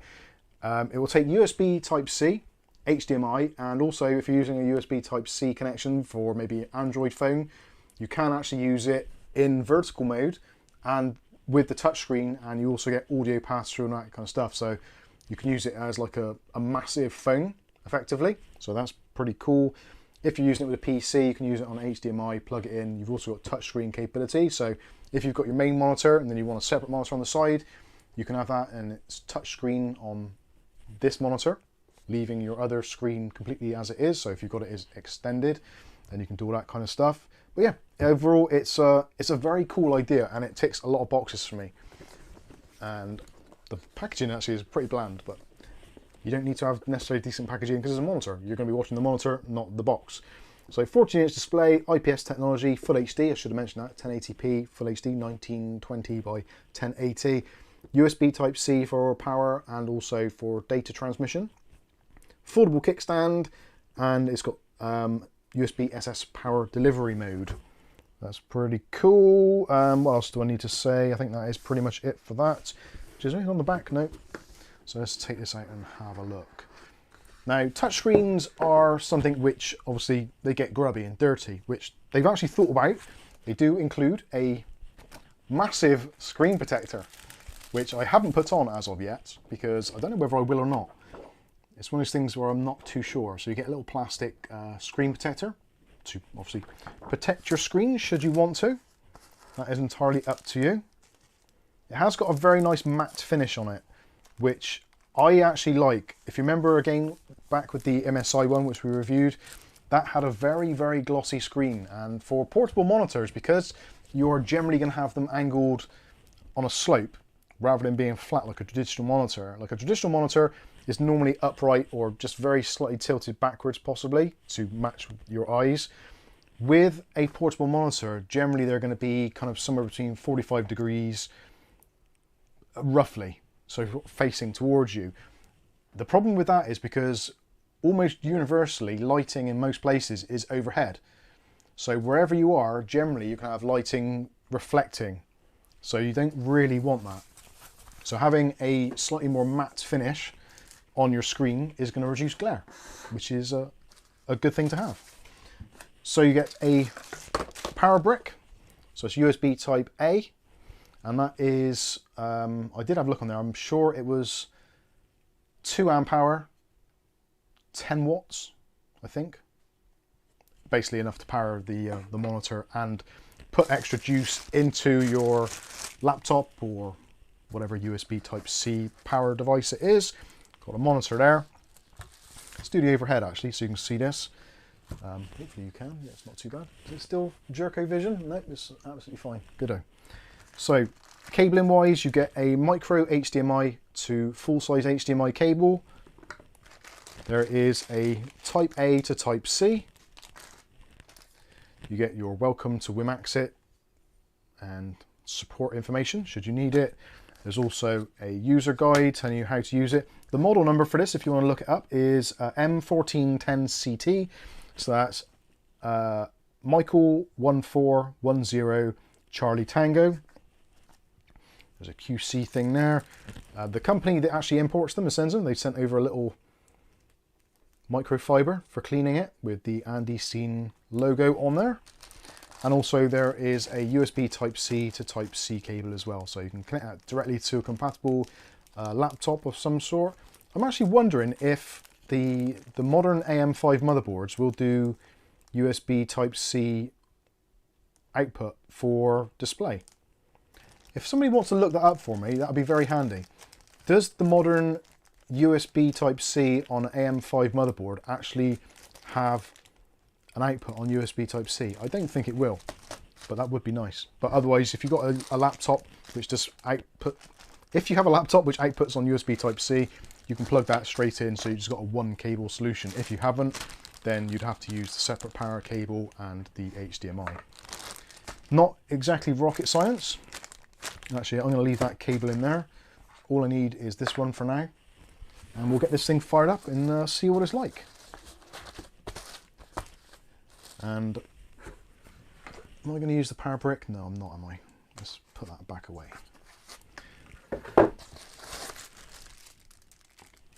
So actually, I should ask, I haven't already, but I will ask, what are your thoughts on portable monitors in general? Do you like the idea of it? Do you think it's a daft idea? Is it something you would have on your own desk? For me, I've always wanted to be able to ditch this monitor, which is over here on my side, which is just out of shot there, because it's a big old 27-inch monitor, 1080p, which I just use for reading the chat and keeping an eye on the YouTube stats. But I would like to basically replace it, especially when it comes to things like at the bottom there, where I've got to find a mouse to click on the bit where it says clear. So if, say for instance there, I click on Mark Point's question, it says me and my buddies used to land the AC130 on top of Maze Bank in GTA V. If I don't want to see that anymore, I've got to navigate over to the clear button and click on it. Whereas obviously if I'm using a touch screen, I can just tap on someone's comment, and then when I'm done with it, I can press the clear button. Easier than having to grab a mouse every time, because a touch screen or touch operation is always going to be quicker than mouse navigation, which is why Windows Mobile failed and Apple iPhone and iOS and basically Android took over, because it was a touch interface, whereas with Windows it was always like with a pointer or a mouse interface. So anyway, so there is the Wimaxit monitor, 14-inch horizontal, quite a matte finish. I don't know if you can see. Yeah, it is reflecting. Obviously that is a very bright light, which I'll try and get in there, but you can't really make out much of detail. So yeah, in terms of reflection, it's not perfect. It hasn't got like an anti-reflective coating as such, but yeah, it's very usable. Right. Don't know if that's what you were asking. Well done, Raleigh. I get it. So yeah, nice metal surround. So it is basically, if you've ever owned a Surface Pro, you'll recognise this kind of design straight away. So you've got a solid metal back-end, which actually makes it very thin as well. So very portable. You could slip it into a laptop bag very easily. It doesn't come with a protective bag or coating, which I feel would have been a nice thing, but isn't the end of the world. I think most people will probably have this set up on a desk, kind of quite commonly, either in their office or whatever. So yeah, nice finish on the back, metallic looking. And you've got the kickstand on the bottom, so you lift that out, and you've got this metal kickstand with also rubberized feet on as well. And there's a big rubber pad on the bottom to stop it skipping around. So you can put it however you want to, and it will go down basically almost flat. So if you are using it as some kind of input device for maybe drawing or whatever, then you can use it like that. If that is more comfortable for you, playing certain games, on an 8-ball pool would be great on this. Absolutely great. And on any of those kind of touch-based games are going to work really well. But if you just want it more upright for actually watching content, then you can set your particular angle. So you're not governed by what angle you actually have it on. So you can have it where it works best for you. Just angle the legs and you can tap away. It's awesome. A VESA mount bracket on the back. A VESA mount on the back would be a good idea. You could attach one.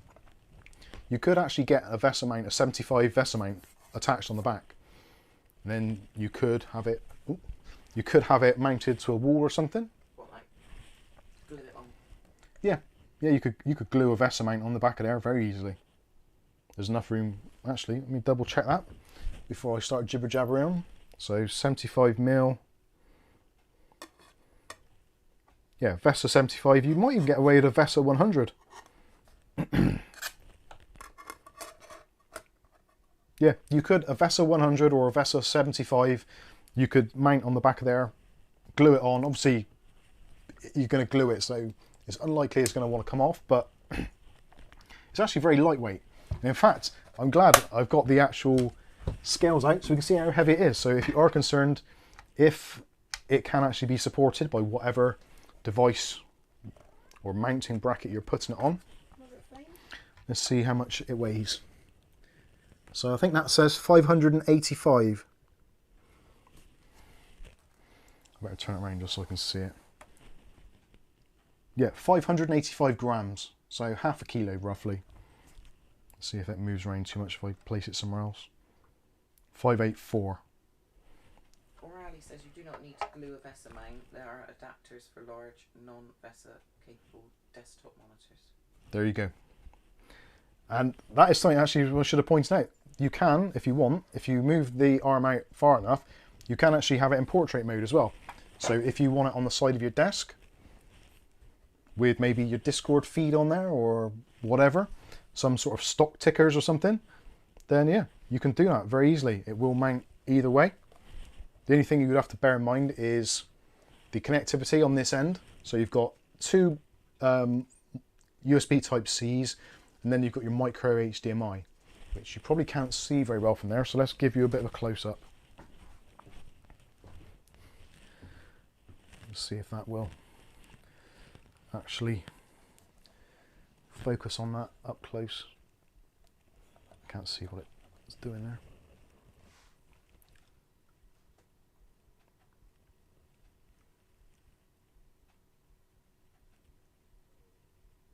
There we go, I think that's got it. Yeah, there we go. So two USB Type-C and a mini HDMI. And on the other end, if it'll stay in focus, hopefully it will. So that is your adjustment. So you've got a 3.5mm headphone slot. You also got an exit and power button, and also there's a little knob there for going through your menus, etc. I think they're holding it. No, there is a knob holding it as well, but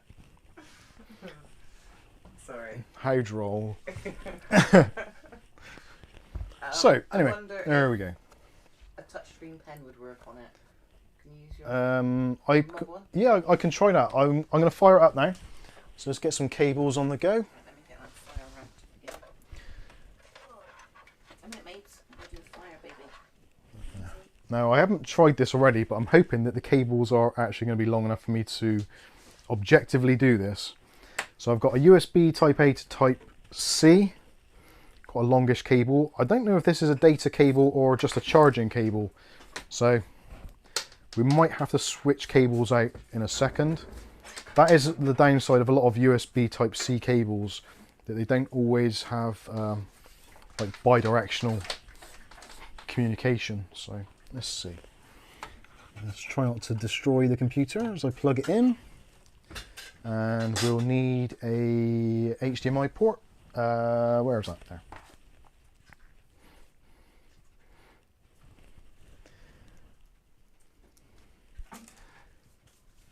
Stuart Cleary says, this is all very well, but what about the price of cabbage? I'm not sure how much cabbage is right now. I'm guessing it's not cheap. Nothing's cheap these days.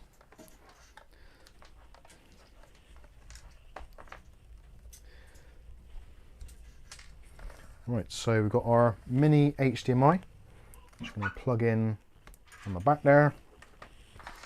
We'll take our USB Type-C. I think I can plug it into either one, so let's try that one.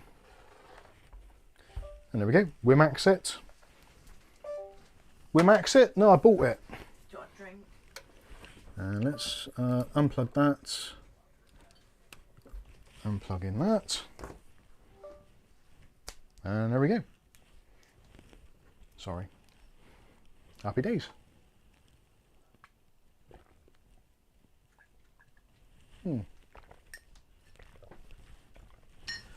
Right, I can't see what's... Oh.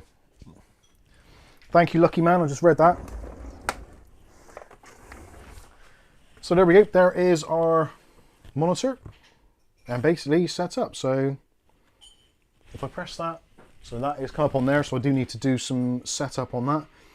But it's very easy to do. All you do is go into control panel, Windows 10 or Windows 11, do your tablet options, and just basically tell Windows which screen is touch enabled, and then you can go through and do all your usual stuff. Actually, I might have to do that now, because I'm currently using it on that screen. There we go. Actually, let's do that now quickly. So I think I can do that now.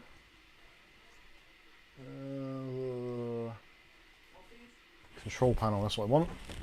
Talk amongst yourselves a minute. Control panel. We want touch.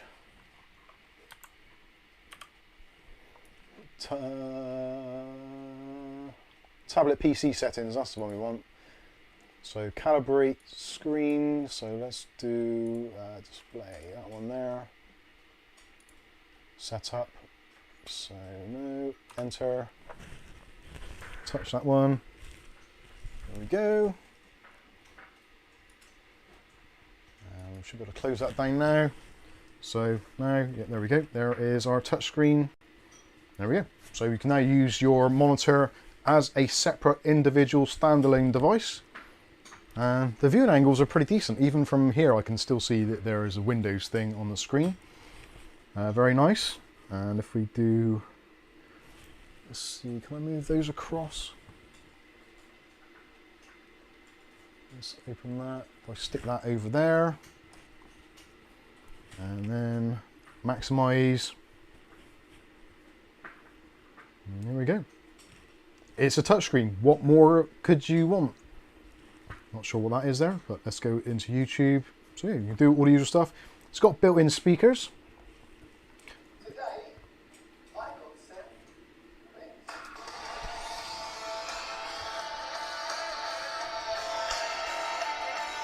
Dual speakers as well for left and right stereo.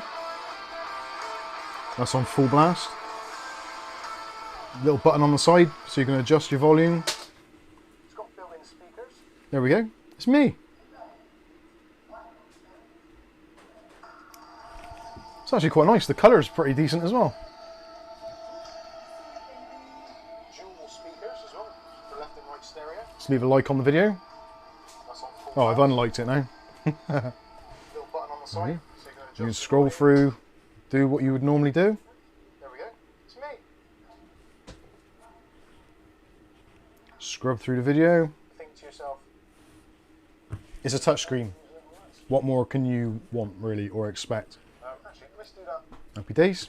And you've noticed it does wobble a little bit there, so you can always move the stand back a little bit to give you a little bit more kind of wiggle room. Go through your widgets. Yeah, it's very cool and it does what it needs to, and I think the image is very good actually. I can't see the pixels or the dots. I wonder how close I can get this to the camera and see if it actually will focus. Now, getting a monitor on a camera is never the easiest of things to do anyway. So let's see if I can get that relatively close. Actually, if I can hold it. And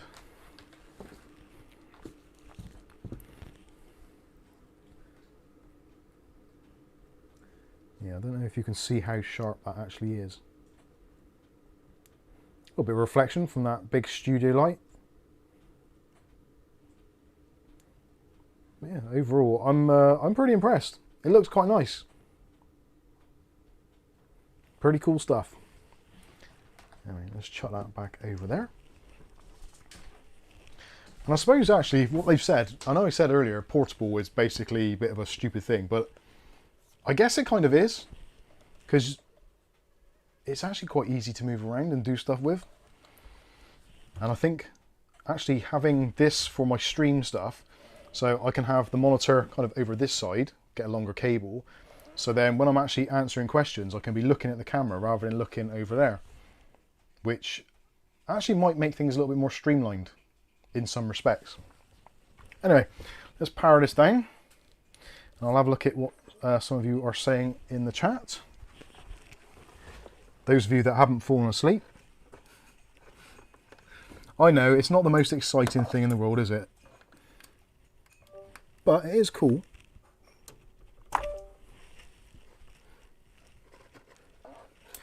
My only concern for me personally is the fact that it is a little bit on the small side for some text, so I might have to turn up the text size to be able to see it, because at the moment that is 1080p on a 27-inch screen. I can see that okay. Oh, I just noticed the focus went really bad there. Is the focus really bad still? Oh no, it's okay. Hugh Luttrell says, can you mention the price in UU dollars? What's UU dollars? There's links in the video description below, so you can check. Kath has assured me that she's had a look and the links are there. If not, you can do a search, a global search on Amazon or whatever for the actual model number, which is MT1410C something. Where was it? CT. So M for Michael, 1410CT. So that's Charlie Tango. In fact, I'll see if I can stick it up there. Will it actually focus on the box? There we go. There's the model number. Don't say I don't do things for you. So, did you see the price, Kath? I think at the moment, the UK price at the moment for that is about 160, which is normally the sort of price you pay for a half-decent non-touchscreen version. And unfortunately, add-in touchscreen is one of those things which adds cost, because it's basically a different type of screen. It's got another overlay on it as well. And it's IPS rather than VA. So you've got those things. It is only 60 Hertz, so it isn't really a gaming monitor as such. Obviously, you can use it for gaming. Maisie! Shh!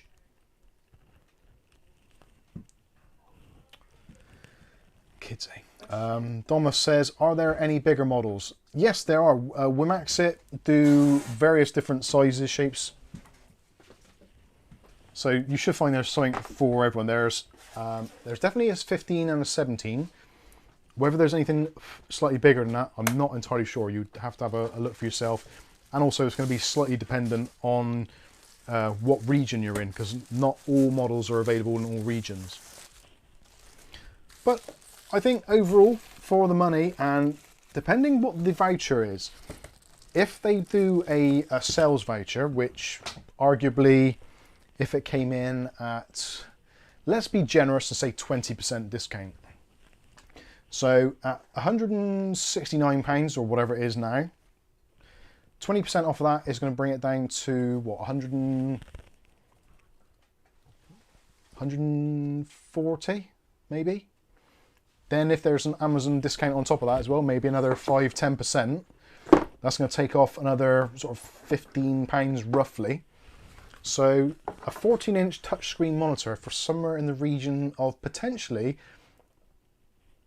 arguably between £130 and £140, I think it's actually very good value for money. And if you look at what they're going for at the moment, even the cheapest one that I've seen on Amazon at any given time has been about 120 recently. And that was for a 13-inch VA panel that didn't have speakers in it. So in terms of kind of value for money, what you're getting, it's actually quite decent. Are there any bigger versions? Yeah, I just said that. Oh, sorry. I get distracted by Flame. Flame's being an absolute knob. He just gets playful this time. Oh, and I forgot to put that away. So yeah, there's a lot of different versions out there available. So I will be doing the review, and I'm going to go through, do the usual stuff, do some gaming on it, and all that kind of usual malarkey. And see what it's like. I'm going to actually try and use it for the week as well, and get a real kind of decent feel for it, because I did have it powered up a little bit earlier on, very briefly, and I was very impressed, I'll be honest with you. I like what it does, and if I can get it to go in my setup some way to make life easier, potentially I might, because my computer desk is just over there and I've got those folding doors which close in, and I've always wanted a multi-monitor setup. just so that I can just drag over maybe the Discord chat, or when I'm editing a video, something else that I'm keeping an eye on, maybe a web page so I can transfer information from one to the other. Things like that, multi-monitor wise, are really, really handy and useful to have. But having a multiple monitor there is very difficult to do. And I have tried with a widescreen or a super widescreen, and it physically doesn't fit in the desk very well. So it was one of those things where, also as well, I think with an ultra wide, depending where you are, it's a little bit too much for your eyes. You're kind of constantly doing this. Whereas if you've got a dedicated separate monitor for something else going on, which you're kind of not focusing on, but you want to be aware of, like maybe a YouTube video playing on the side whilst you're working, that sort of thing, or answering emails, that kind of thing. I think it works very well in that respect. So it's not part of your main viewing experience, but it's just to the side so you can kind of glance across when you need to, not kind of having to, if that makes any sense. Potentially I could get two of them and have one on each one of the folding outdoors on the desk. That would be ridiculous, so I won't be doing that. So Des Ducker saying it's 169 on Amazon. That is correct. That is the price at the moment. Yeah, if you... Dutch Jan says I would go crazy, 1 touch and 2 non-touch. Yeah. Mark says Mike's still waiting to play Fortnite with you. I don't get to play Fortnite very often. Normally if I do, it's like at the end of a working day. So it's normally about like 11 o'clock at night, UK time, thereabouts. But often, yeah, that's something which it does affect me genuinely, because at the end of the working day, I kind of want to either just throw on a film or start a game up or something. And then because you've got Discord running and you're kind of slightly acutely aware that you have a community that do want to interact and stuff, and you can't, when you're on YouTube or you're some sort of public figure, you kind of do have to make yourself available a little bit more than what you would normally. So having an extra window or an extra screen with things like maybe your emails or the Discord chat or that sort of stuff going on, just so that you don't have to necessarily interrupt your game or your viewing. You can just pan across, look across, and look and say, right, I don't necessarily need to address that immediately. You can carry on watching your film or playing your game. Whereas at the moment, if something comes through and I get pinged on the Discord, I've got Alt-Tab out of the game, which if you're playing sort of Fortnite or something, is a bit of a pain in the ass. And some games are difficult to Alt-Tab out of, such as CSGO. Anyone who's done that before will know that there's a strong chance that if you Alt-Tab out of CSGO, it's going to crash or won't come back on or whatever. So, yes. Hopefully, for you guys, you can see some similarities in the way you work possibly, and you can see the benefits of having an additional monitor. Actually having the touchscreen element on it as well is quite important in those respects. So if you are playing sort of Fortnite or something, using your keyboard and mouse, if something comes up on your extra screen, you don't necessarily want to drag your mouse off of the screen to go to the other screen, whereas you can carry on doing what you're doing, and potentially with your keyboard hand, you can just reach across, tap the screen, just to acknowledge something or to close a pop-up or whatever. So, yeah. I think having a touchscreen on a separate monitor opens up a lot of potential benefits. For me personally, anyway. Maybe you're the same, maybe not. James says, if a letter messages you, isn't the penalty for replying too late death? Well, luckily, being in a different time zone, I've got that excuse that, sorry, I was in a different time zone. Letter says that the Wreckfest tournaments are pissing me off. I have 1,450,870 fame points, approximately. And there's nothing new on the tournament store to buy with them. I didn't realise so you can actually buy things with your fame points. I never knew that. I think I've got just under 500,000 fame points, I think. I didn't realise you could buy stuff. David Underhill says, I'm watching this on 3 monitor setup, YouTube on 4K, general browser on 1440p, and chat window on the 3rd monitor, 1920p. Yeah, that's the kind of thing I'm getting at. That would be my ideal sort of setup. I am slightly mindful of energy usage as well. So actually having a dedicated secondary monitor is something which kind of, it is a power drain, whereas these little portable monitors, because they're IPS, they're LED, they're low wattage because they can run off a USB type C, they are low power as well, so you're not draining unnecessary wattage for a kind of luxury item. Stuart Cleary says, Mike, are you getting out and exercising? Very important. And drinking plenty of water, also very important. I'm doing some of those things, not all of them. I do what I can, time permitting. I should make more time. To be honest with you, at the moment the weather's shite and I hate it. I hate going outside. But we because do go out every night for a walk. Yeah, we do go out every night for a brief walk just to get a little bit of fresh air. And the thing is, at the moment, with the weather it is, if I go out in the rain, I either rust or get a cold. So when the weather's bad, I don't really want to go out in the rain because I know I'll end up just getting a cold.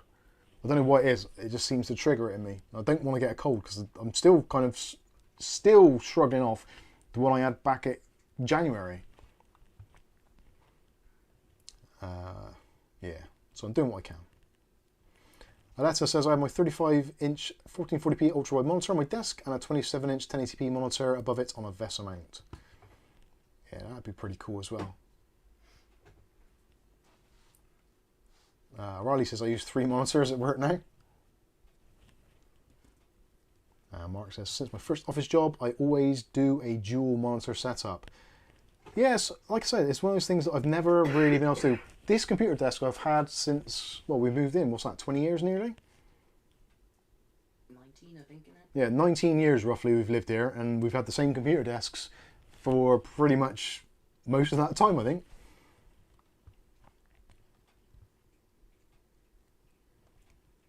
David Underhill says, when I switch on my monitors, the power company CEO books another holiday.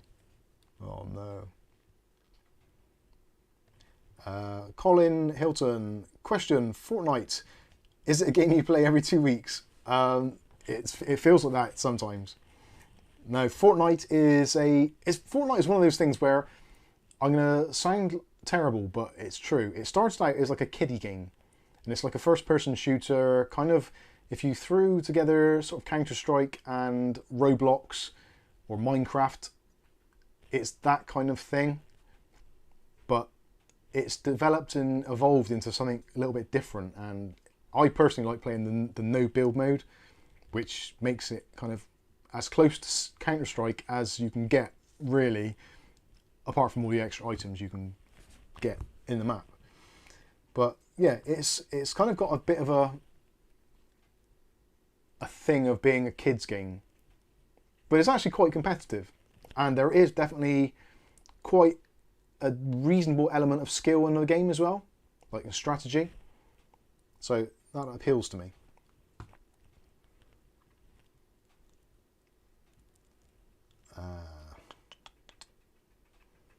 David Underhill says, in case anyone wonders what a 1920p monitor, it is a 1920 by 1080p monitor in portrait mode.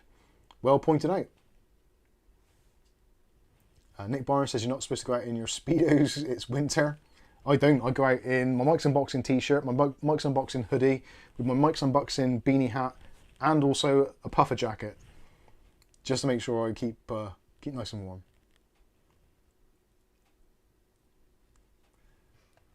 O'Reilly says, Mike, question, the touchscreen device has moved your mess chat appearing on the screen, so only the name of the person sending out the chat is on the stream. Okay. What up? The touchscreen device has moved your message in chat appearing on the screen. So only, oh, I see, yeah, got you. Yeah, because that should be on the screen now, shouldn't it? Why is that not on the screen? Where are we? Overlay chat. There we go. Thank you. Ah, dear. I am a wally. Right, there we go. Thank you. Thanks for that. Kaiser Solo's with us. How you doing, Kaiser? And Mouse888.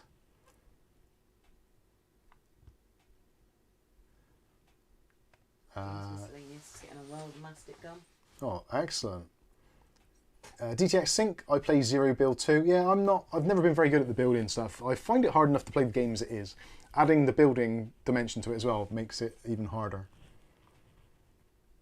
Mark Point says Zero Builds is the best thing to happen to that game. I would agree, personally, yes. David Underhill, Fortnite, I played it for 10 minutes, deleted it, boring. Doom 2016 for the win with Age of Empires 2. Yeah, Doom's actually quite good fun. Roderick says, some of my grandchildren love Fortnite, not for me though. Firestorm says Fortnite is getting a first-person mode soon. See, I don't mind the third-person mode. I find that okay. At first, I hated it, but I don't mind it. And yeah, I guess it's going to be. Yeah, I suppose if you've got the option there, it's pretty good. James says O'Reilly is a good person. I am tempted to agree. I can't reach my tea.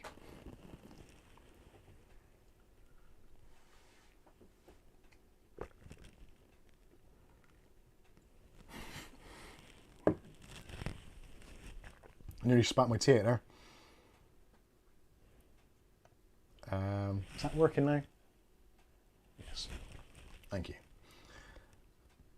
O'Reilly said, Fortnite for me, I would play as build only. So no shooting or fighting, just building. I think that's Roblox or Minecraft, basically, then. Tony says, never played Fortnite or PUBG. Fortnite is quite good.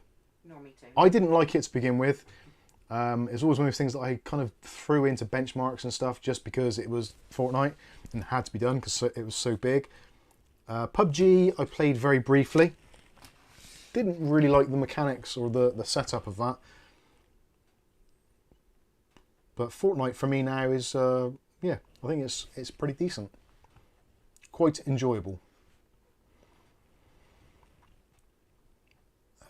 Where is that? Someone else had a question just now. I kind of...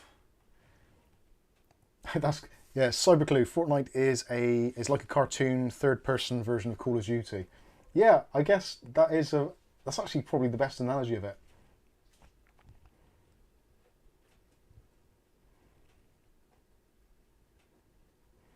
Where was someone talking about the mastic gun?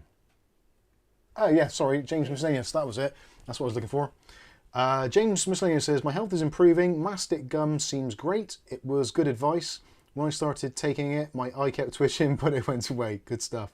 Yeah, mastic gum. For those of you that suffer with GERD or digestive issues in general, yeah, mastic gum is really good. It's from some strange tree that only grows in one place. In Greece, I believe it is. Yeah, should I get them? Yeah, Kaffir get them.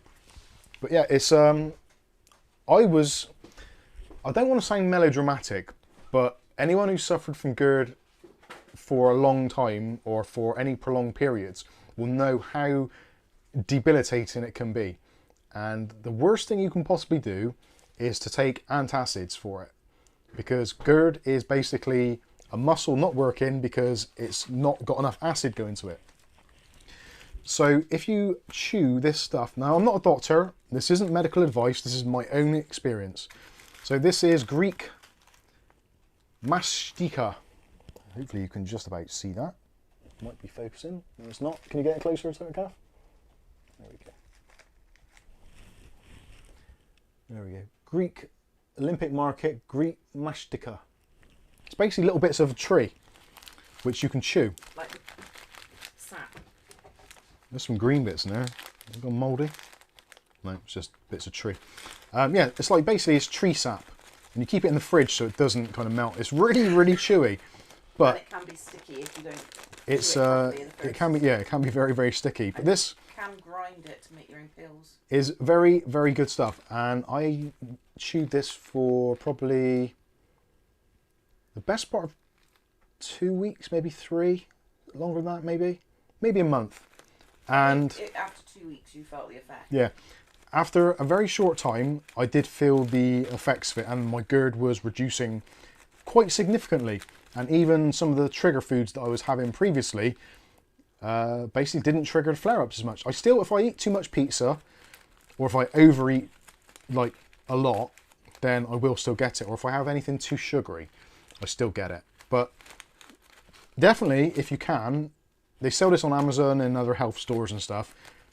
If you suffer from GERD or acid reflux, maybe consider getting some of this and possibly taking less of those other well-known things for GERD, because they are just masking the symptoms rather than actually allowing your body to try and heal itself. Sorry, I don't like to normally go on about health stuff, but it's important because we're all in this world together and we want to make each other have a nicer time. And honestly, when I had the GERD at its worst point, when my throat was basically red raw all the time, couldn't sleep, couldn't talk very much, couldn't do a great deal, it was horrendous. And I was seriously thinking, am I dying? Is this it? Waking up in the night a bit burning. Yeah, literally waking up in the night with like acid coming, spewing out of my throat, and having to go downstairs and drink gallons and gallons of milk to try and stop the burning. It's not fun, and it makes you very, very depressed.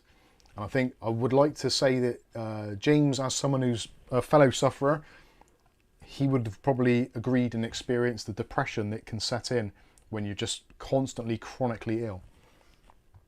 Now, obviously, there's other people in the world which have far, far worse things. I acknowledge that, but it's one of those things where you kind of like, it's frustrating because like, why is this happening? Even otherwise healthy people can have it. So, anyway. Tony says, is it any good for diabetes? Don't know. I guess if you're chewing more, you're producing more stomach acid, so your stomach's becoming stronger, so you potentially might metabolize better. Niacin might be better. Niacin's probably a better shout, yeah. Aletta says, most meds only mask symptoms, cures don't make money, treatments do. Exactly. I would agree 100%. Riley says, Mike, your GERD issue sounds like my mother's symptoms. It's extremely, extremely common. Extremely common. Yeah. Acid reflux, or what they used to call it before? Heartburn. Heartburn. Which is, yeah, it just feels like literally your heart's coming out of your chest and burning your throat. It's a very common thing. Flame wants to go to bed. Oily foods, greasy foods, they can trigger it as well. It's basically where there's a muscle at the top of your diaphragm and your esophagus which closes to stop the stomach acid coming back up.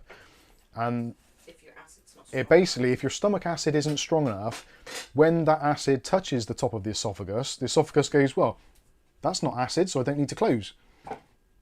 And all these years, people have tried to mask it and reduce stomach acid, which in fact makes it worse. And then you end up taking more and more antacids because you're making so little acid that every time it touches it, the valve just says, no, it's fine, come on in.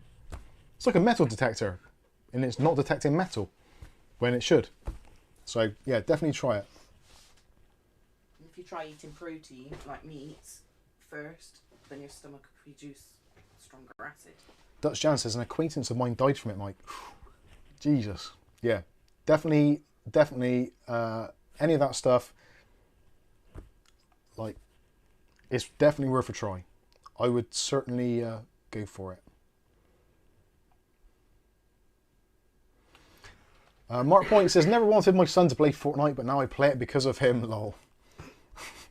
Oh, what good dad. Paolo says, have you played the Resident Evil 4 remake demo? No, I haven't. I never liked, excuse me, I never liked Resident Evil as a game series. I always found it too much like it was on rails. Like it was kind of like, right, you have to go this way. If you don't shoot enough people here, you will die. It wasn't very much of a kind of, it was a very linear progress.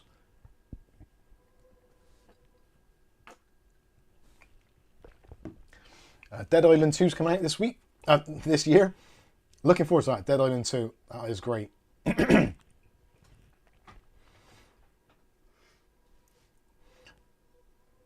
Mark Point says, Dead Island 2, I was in my early 30s when the first game came out. Lol, I thought I'd die before I saw the game ever come out. Yeah, I know.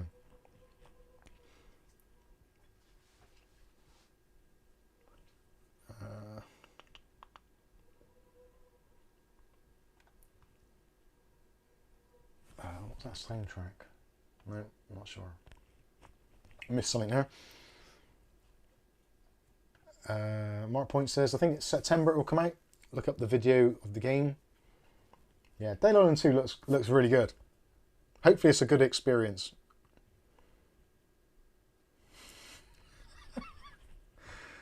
Oh dear. David Andrell says, Resident Evil sounded like my marriage to my ex. Oh dear.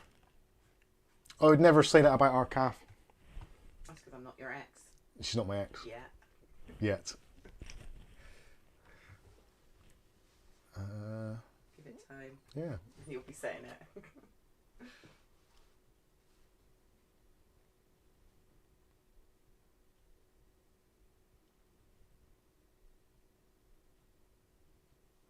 Rick H says, I'll be dead before Half-Life 3 is released.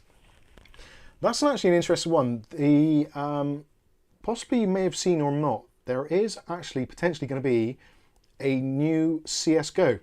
So based on the new Source Engine, or Source Engine 2 I think it's called. There's been a couple of reports now of driver entries for CSGO 2, which that's genuinely quite exciting if there's a new version of CSGO, because CSGO is a cool game. The graphics are a little bit dated now. Still good and passable, and really the graphics aren't what is important. Oh, okay, thank you. It's more about the gameplay. And I think CSGO has got it pretty much nailed, because it's a quite fast game, and when you get killed you're kind of just waiting for the next map or the next loading. Isn't very long. So I'd be interested to see what CSGO 2 does. If it's the same game just with a new engine, I don't know if that'll be so good, but it'd be quite nice to see some new maps.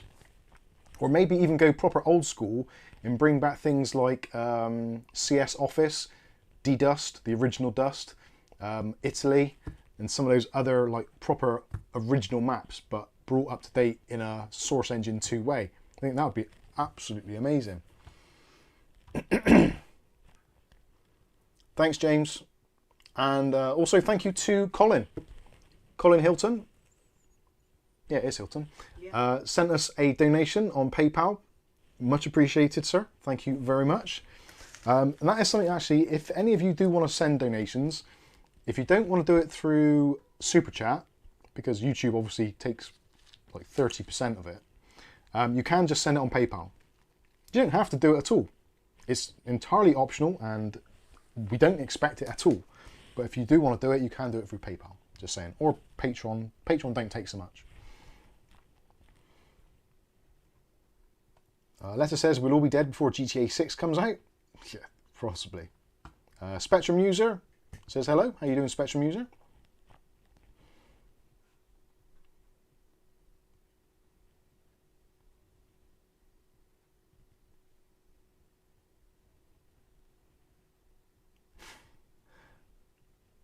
Half-Life 2 VR will come out before Half-Life 3. Yeah, that's another one. Half-Life 3 would be good to see. Joe Adams, hello again. Made it from the Philippines. How you doing? What's the weather like in the Philippines right now? I'm guessing it's going to be somewhere in the upper 20s Celsius. William Bodie, CSGO 2 sponsored by Intel for the new ARC A770 GPUs. Wouldn't that be awesome if the new Source Engine ran like an absolute rocket on Intel hardware?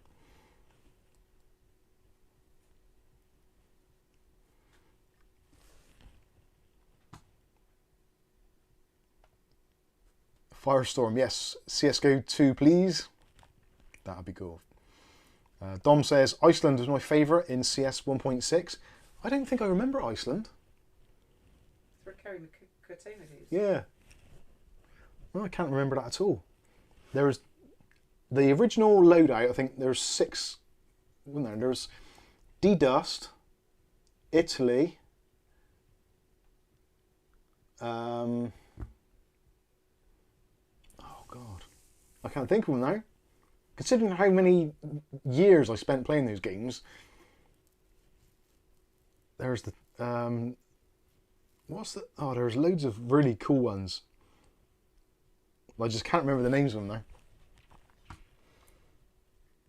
Kev2427, can you enable resizable bar on Gigabyte motherboards?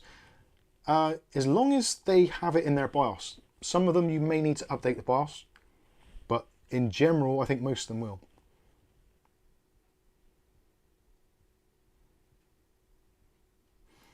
James Miscellaneous, Aletta, I'm putting off doing the dishes because I hate it. Please tell me something motivational as you're a real go-getter. I can't wait to see this response.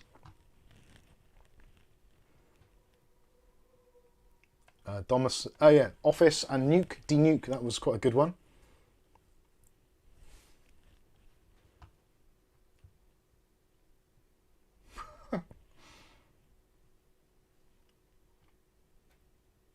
O'Reilly says, for me, Dust in CS was a favourite. Yeah, D-Dust and D-Dust 2.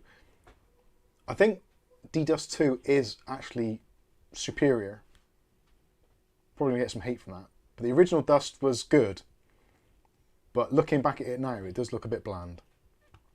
Oh, CS Aztec, thank you. That was a good one.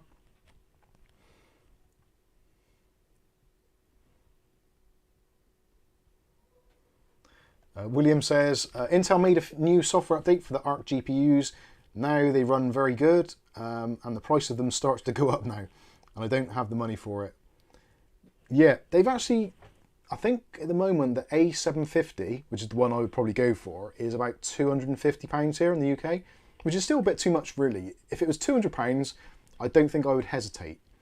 But at £250, there's just a psychological thing that says the Radeon RX 6600 is about that price, if not less, and potentially more stable, and a more mature driver, and maybe a little bit faster in some games. So it's a tough one. If they reduced it just a little bit more, get it down to maybe 225, I think it would be kind of like, yeah, gotta do it.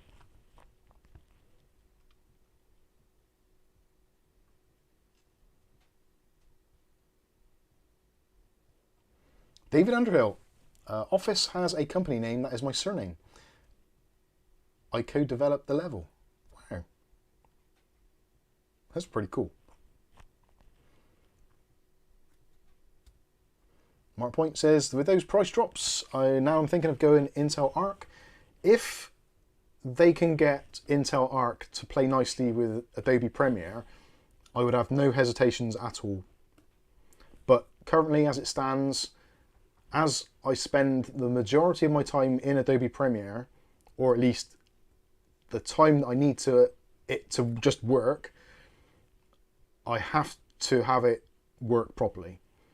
So it would be really good because I'm using an Intel processor, so it would be really nice to have an Intel graphics card to go along with it. How they would work together, it potentially could be phenomenal if Adobe updates the drivers to allow proper full-on hardware support.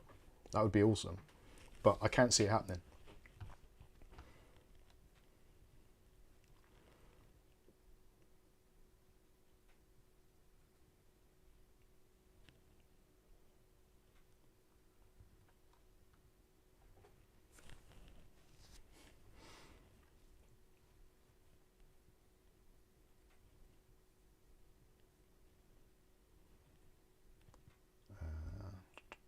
Moki, did you mention an upcoming spring sale and possible additional coupon for that monitor?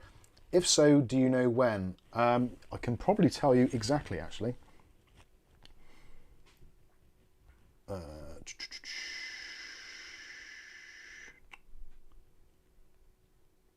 you start asking me to sign into my email?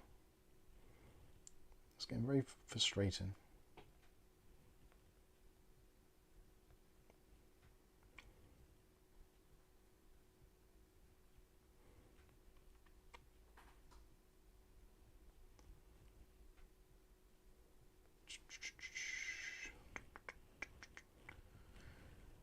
Right, sorry about this. Which is my Mike's Unboxing email? Google Mail, conversation history.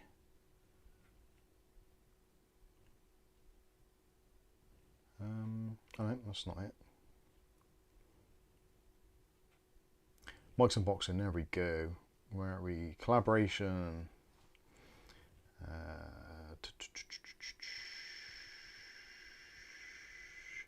ANDYCINE Wimaxit. Load more messages. Sorry about this, it is downloading currently as we speak.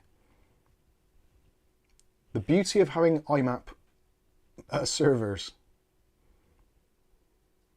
Right, don't want to do that one. Should I just look on here? Yeah, it might be. Right, okay, so it says the promotion is going to begin on the 27th of the 3rd at some point. It says 402 BST. Minus 402. I don't get what that is, but anyway. Oh no, sorry. It's going to be running between the 27th of March to the 2nd of April, British summertime. Oh, there we go. Yeah, get an extra 15% off the product, the M1410CT itself, plus an extra 10% discount code, can reach the lowest price in history. This promotion is for the UK only. So whether or not there'll be other options available for US, etc., I don't know. It says during the 27th of the 3rd to the 2nd of the 4th, the discount code will be displayed at the bottom of the product details page, etc., etc. So that was their initial email. So it might change slightly from that, but that looks like, so 15% off would be, what, 20 quid, plus an additional 10, so 30 quid. So it should be about 130, 139. UK still. Yeah. Whether or not there'll be other options for the States, etc., I don't know.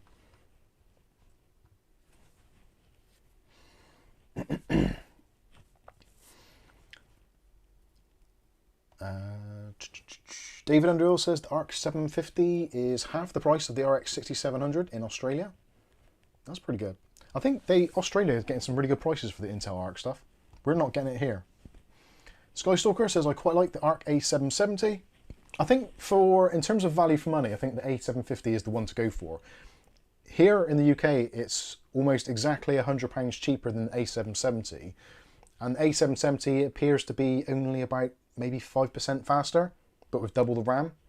So potentially it might get better drivers and eclipse it even more, but I'm not sure whether it will do.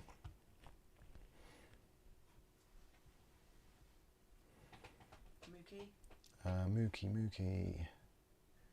I wonder, does running or driving multiple monitors increase rendering time for a video project? Does it suck processing power from the GPU? It does, but it's such a minimal amount. If you, one easy way of doing it to see how much effect it has on your system, if you run something like either MSI Afterburner or the Radeon software, the pop-up which comes on the side, or if you've got NVIDIA, do the one that's in the GeForce software, which shows you your GPU utilization. If you've got two monitors running, obviously have it running on one monitor or the other, and then turn off the monitor.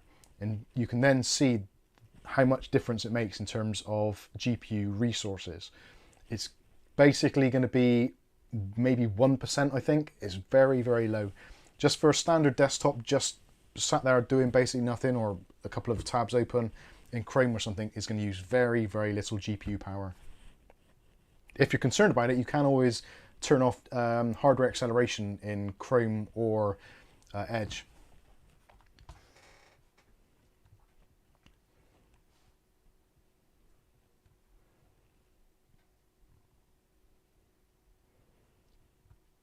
Hopefully that answers your question.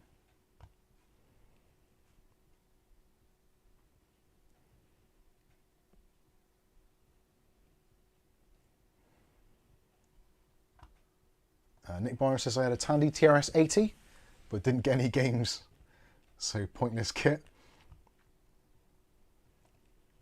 Cyberclue says there's a guy in my local area selling a used ARC A770 for $200. It's without the box. I'm almost tempted, but I want the box. Yeah, the box is quite cool actually, isn't it?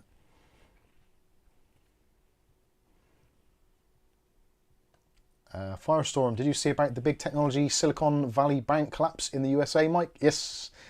Yes, it is a very, it's a very interesting situation. Now, obviously, for those that have lost money in that bank, obviously our hearts and thoughts are with them because they've lost billions of pounds, or billions of dollars rather.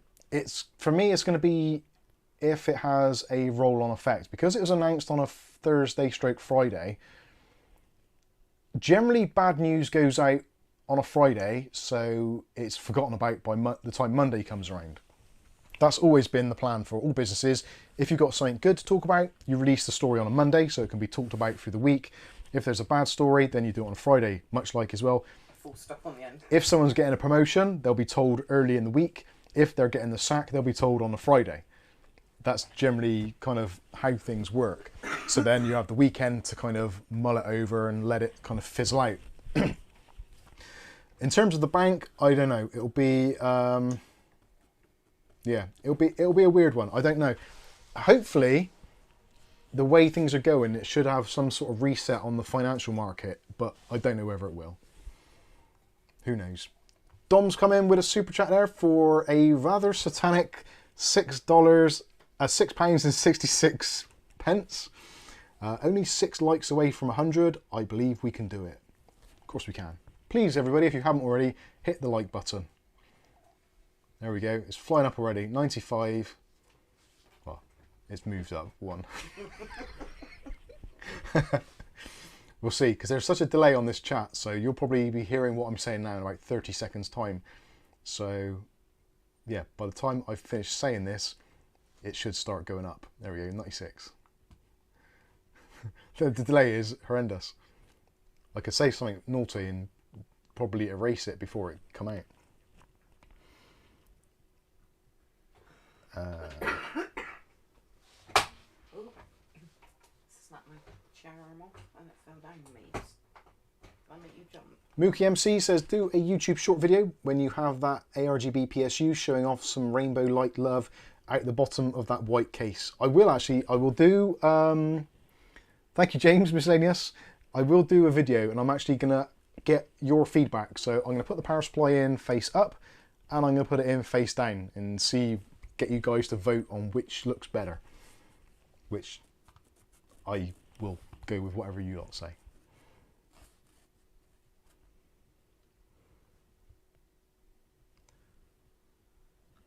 There we go, 106 likes. That works well. Nice one, Dom. 107 now. 107, be jeepers. That's worked out quite well.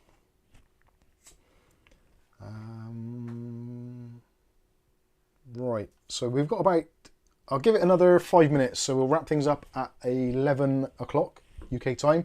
So final 5 minutes, if you've got any dying questions or anything you'd like to ask, whether it's regarding YouTube channel, anything in tonight's video, or just, I don't know, anything in general. If you want to know how much we earn a month on YouTube, don't ask, because I'm not going to tell you. You can find it out, go to Social Blade, it'll tell you there. Roughly. Approximately. Aletta says, anyone beside me hate video shorts. I don't watch them. To be honest, there are some that I watch. Depends if you feel right. But, yeah, it depends. There's some which are very cool. So there's some things which are like fixes, which I've looked up. And it's been a YouTube short. So it's like, oh great, this is going to be less than 60 seconds. So I'm going to get the information I need very quickly and I can move on with my life. So in that respect, they're very good. But for other things, they're rubbish. Not sure, James. Probably quite a lot.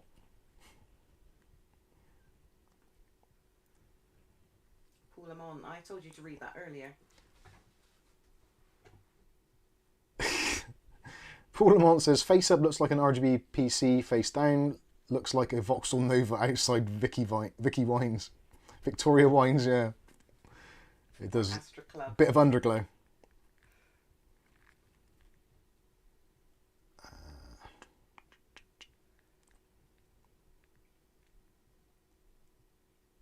Sky says there's been some pretty consistent improvements with the driver releases and the software is awesome. Nvidia and AMD could take lessons. They should get Asus to do it. David Underhill. Mike, did you like my old Zatic Computers shop? Yes, I did.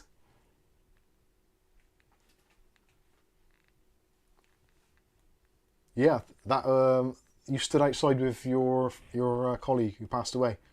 I think that was the one, yeah.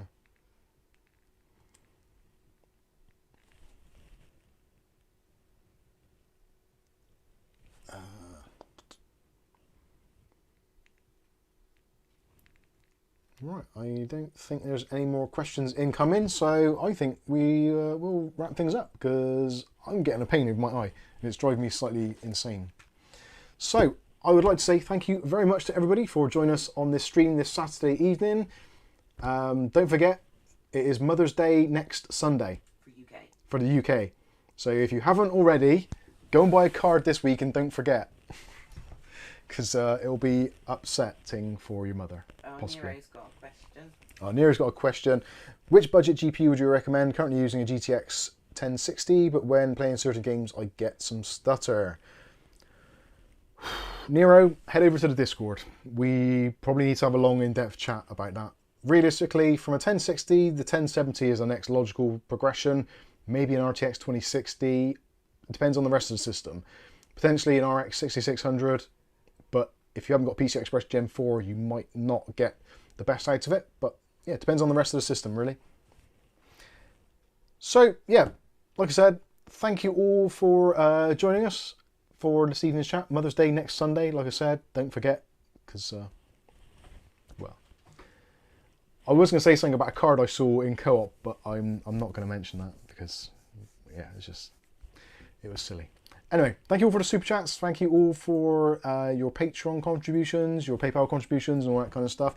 Thank you for just generally joining us on this stream, and smashing that like button is much appreciated. For the new membership, for the PayPal. Thank you for the PayPal, new memberships as well from Ghost Adder, etc. That is very cool. And yeah, there's a lot of love in the room right now, so we are very appreciative of it. Hopefully next week the video will be out and live for the what's it called? The giveaway. That was it. For the, you can tell I'm getting tired now. For the Thermaltake power supply. So if you want to be in to win that, obviously, if you haven't already, click subscribe and the chime notification. You'll be notified of future video releases. There'll probably be a short and also the full video on how to enter. Yeah, for those that hate shorts, obviously, it's up to you. I don't care. Ignore it if you want to. But yeah, that will be coming out next week as soon as that's finalised, and then you can be in it to win it. Should be drawn on the 31st, I think it was. Friday. Yeah, I think it was the 31st. Anyway, I've been Mike. This is Mike's Unboxing Reviews and How To, and hopefully we'll catch you in the very next video. Thanks for watching. Now I have to go over to the stream button. Actually, I could just click on end stream, couldn't I? That would be easier. Anyway, whatever. Thanks everybody, and we'll see you next week. Or if you're in the Discord, I'll see you probably tomorrow. Thanks for watching.